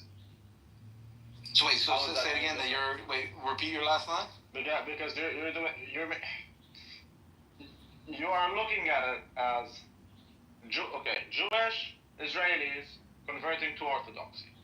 Now I'm telling you, how is that different from an Orthodox Christian Palestinian converting to Judaism? Well, because the thing is that if an Orthodox Christian Palestinian converts to Judaism, he is going to assimilate into this new community and stuff. There's going to be, you know, not necessarily, you know, if his family rejects him, they reject him, or they, putting that aside, he's going to marry somebody that's Jewish, he's going to raise his kids as Jewish, he's going to join a new community that he wasn't really a part of, and he's going to sort of naturalize into that culture. You get what I'm saying? Okay, but when you have like an entire, I'm just saying, in this thought experiment, if you have like an entire like group of people that are still marrying amongst themselves for the most part, and they have a sort of, you know, a cultural, ethnic, national, whatever identity, in this case even tied to a country, but the main thing, and it's a big thing, but the main thing that changes their religion and stuff, then you can't really strip, even if you don't like necessarily like the term or Jewish or whatever, you know what I'm saying, for this instance, you can't really strip that type of I'm just gonna call it a Jewish identity from them, because it's something that's part and parcel of who they are culturally. Yeah, but I think this is the big misunderstanding for Organics, because look, we have the same thing. I only marry Orthodox. So it's different. It's the same thing. I don't see why you think that the Palestinian Orthodox would assimilate, whereas the Jew cannot assimilate, but we have the same exact thing. Yeah, exactly the same thing. We have our Orthodox culture. The culture is part of who I am, will not change. We've been going thousands of years. It's the same thing, same exact thing. The only difference is it's not an ethnicity. Yeah. However, we have ethnic, just like you have Jews. You have Jews. Well, I mean, you have ethnic churches based on different. You know what I'm saying? But the thing is that now, like for example, that's what I'm saying. And Jeff was touching on that a little bit and stuff before he was put down or whatever. But like, even like Jews from around different areas of the world, the different, you know, what they would call diaspora groups. Of course, there's a lot of differences, and they've been influenced, you know, heavily, and they've mixed with the cultures of the countries that they've lived in. but there's also like a lot of common ties and things that they have. Like there was a sense, you know, and it varied and stuff. Like, you know, the nation state thing is something that's more, for most cultures, that's more of a you know, as we understand it today, is more of a modern understanding, a modern application of peoplehood. But there was a sense of peoplehood and stuff. Not that, like a Polish Jew is, I'm an ethnic Pole practicing Judaism. Nobody thought like that. And that's not even what they were genetically. Like, you know what I'm saying? Actually believe that? I'm not sure I completely agree with that. No, it's not, bro. The Polish, like, I'm just using them for an example. Polish Jews have almost no genetic connection with Polish Catholics. Of course, Catholics. They're a completely separate ethnic group. They didn't even speak. Most of them didn't even speak the language. They spoke Yiddish. You know.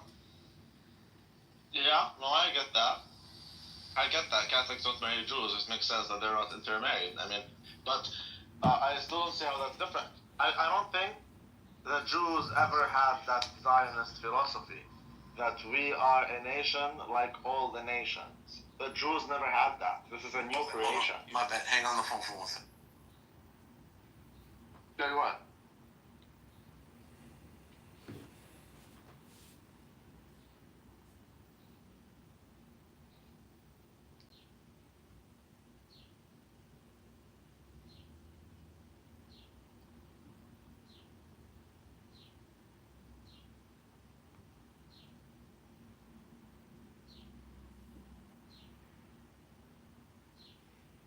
Hello, Rabbi. Rabbi Shalom, good Shabbos. I've got a question. I need your help, Dr. Rabbi. What should I do? I'm hungry, and I'm contemplating going to get a cheeseburger for lunch. It's not kosher, and it's Shabbos. What should I do?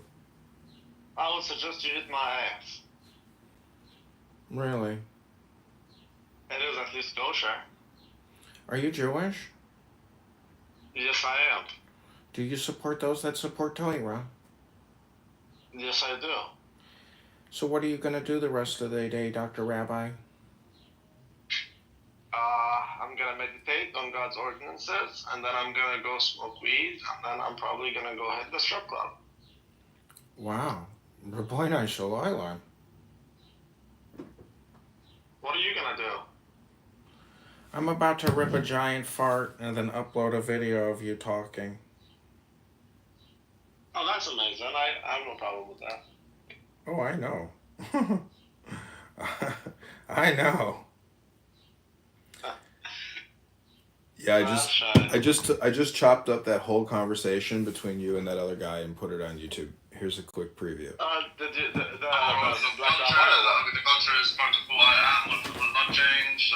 We've been going thousands of years. It's the same thing, same exact thing. Well, do you have the black rabbi? The only difference is it's not an ethnicity. Yeah. However, we have ethnic, just like you have Jews. You have Jews. Well, I mean, you have ethnic churches based on different. You know what I'm saying? But the thing is that now, like for example, that's what I'm saying. And Jeff was touching on that a little bit and stuff before he was put down or whatever. But even Jews from around different areas of the world, the different, what they would call diaspora groups, of course there's a lot of differences, and they've been influenced, heavily, and they mix with the cultures of the countries that they've lived in. But there's also a lot of common ties and things that they have. There was a sense, and it varied and stuff. So the thing is, I'm labeling all these as prank calls. Yeah, but do you have Black Rabbi? Yeah, I just recorded Black Rabbi as well. Yeah, but that's what I need. Can you send that to me? Let me see. When he talks about Jews, that's what he's referring to. Because in the church, it's not just Jews. It's Jews and Gentiles. No, there's nothing over. Exactly. How does that mean that you're done? You're out. Exactly. You're no longer a Jew. It has to be carried out. The Torah says it has to be carried out by beast then. Go back and wait, what? The Torah says that it has to be the judgment of Kares. Really quick. So if you're in America, you claim you're Jewish and you don't keep Shabbat, you're not a part of us as a people. You're something else. You're a boy. Exactly. You're not a Jew. Exactly. But that's not Judaism. Judaism says that for curries, That's derisa. derisa, for curries to be carried out, it has to be carried out by beast. Bro, shut the fuck up. Bro, you're bullshitting yourself, okay? If you go and sleep with a boy, you're in court. You don't need a base din. No, you need to eat them. You need to eat them. You need asara. You're a liar. That's what the Torah says. It says it right in the Torah. Part of the community. You're done. You're out. Exactly. You're no longer a Jew. But that has to be carried out. The Torah says it has to be carried out by beast then. No, wait, what? The Torah says that it has to be the judgment of curries. Really quick. So if you're in America, you claim you're Jewish and you don't keep Shabbat, you're not a part of us as a people. You're something else. You're a boy. Exactly. You're not a Jew. Exactly. That's not Judaism. Judaism says that for curries. That's derisa. Derisa, for curries to be carried out, it has to be carried out by beast. Bro, shut the fuck up. Bro, you're bullshitting yourself, okay? If you go and sleep with a boy, you're in court. You don't need a base din. No, you need to eat them. You need to eat them. You need asara. You're a liar. That's what the Torah says. It says it right in the Torah. Part of the community. You're done. You're out. Exactly. You're no longer a Jew. But that has to be carried out. The Torah says it has to be carried out by beast then. No, wait, what? The Torah says that it has to be the judgment of curries. Really quick. So if you're in America, you claim you're Jewish and you don't keep Shabbat, you're not a part of us as a people. You're something else. You're a boy. Exactly. You're not a Jew. Exactly. That's not Judaism. Judaism says that for curries. That's derisa. Derisa, for curries to be carried out, it has to be carried out by beast. Bro, shut the fuck up. Bro, you're bullshitting yourself, okay? If you go and sleep with a boy, you're in court. You don't need a base din. No, you need to eat them. You need to eat them. You need asara. You're a liar. That's what the Torah says. It says it right in the Torah. Part of the community. You're done. You're out. Exactly. You're no longer a Jew. But that has to be carried out. The Torah says it has to be carried out by beast then. No, wait, what? The Torah says that it has to be the judgment of curries. Really quick. So if you're in America, you claim you're Jewish and you don't keep Shabbat, you're not a part of us as a people. You're something else. You're a boy. Exactly. You're not a Jew. Exactly. That's not Judaism. Judaism says that for curries. That's derisa. Derisa, for curries to be carried out, it has to be carried out by beast. Bro, shut the fuck up. Bro, you're bullshitting yourself, okay? If you go and sleep with a boy, you're in court. You don't need a base din. No, you need to eat them. You need to eat them. You need asara. You're a liar. That's what the Torah says. It says it right in the Torah. Part of the community. You're done. You're out. Exactly. You're no longer a Jew. But that has to be carried out. The Torah says it has to be carried out by beast then. No, wait, what? The Torah says that it has to be the judgment of curries. Really quick. So if you're in America, you claim you're Jewish and you don't keep Shabbat, you're not a part of us as a people. You're something else. You're a boy. Exactly. You're not a Jew. Exactly. That's not Judaism. Judaism says that for curries. That's derisa. Derisa, for curries to be carried out, it has to be carried out by beast. Bro, shut the fuck up. Bro, you're bullshitting yourself, okay? If you go and sleep with a boy, you're in court. You don't need a base din. No, you need to eat them. You need to eat them. You need asara. You're a liar. That's what the Torah says. It says it right in the Torah. Part of the community. You're done. You're out. Exactly. You're no longer a Jew. But that has to be carried out. The Torah says it has to be carried out by beast then. No, wait, what? The Torah says that it has to be the judgment of curries. Really quick. So if you're in America,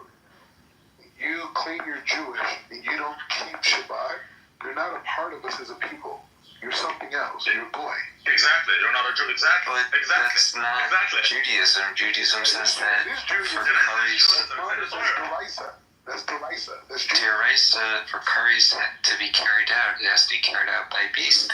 Bro, shut the fuck up. Bro, you're bullshitting yourself, okay? If you go and sleep with a boy, you're a court. You don't need a beast in. No, you need to eat him. You need to eat him. You need Asara. You're a liar. That's what the Torah says. It says it right in the Torah. Part of the community. You're done. You're out. Exactly. You're no longer a Jew. But that has to be carried out. The Torah says it has to be carried out by beast then. No, wait, what? The Torah says that it has to be the judgment of Curry's. Really quick. So if you're in America, you claim you're Jewish, and you don't keep Shabbat. You're not a part of us as a people. You're something.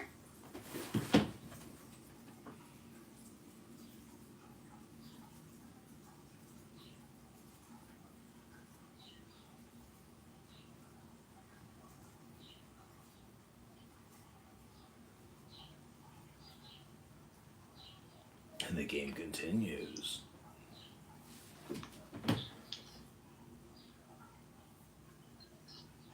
Check out my profile right here because I go live on X, Rumble, Twitch.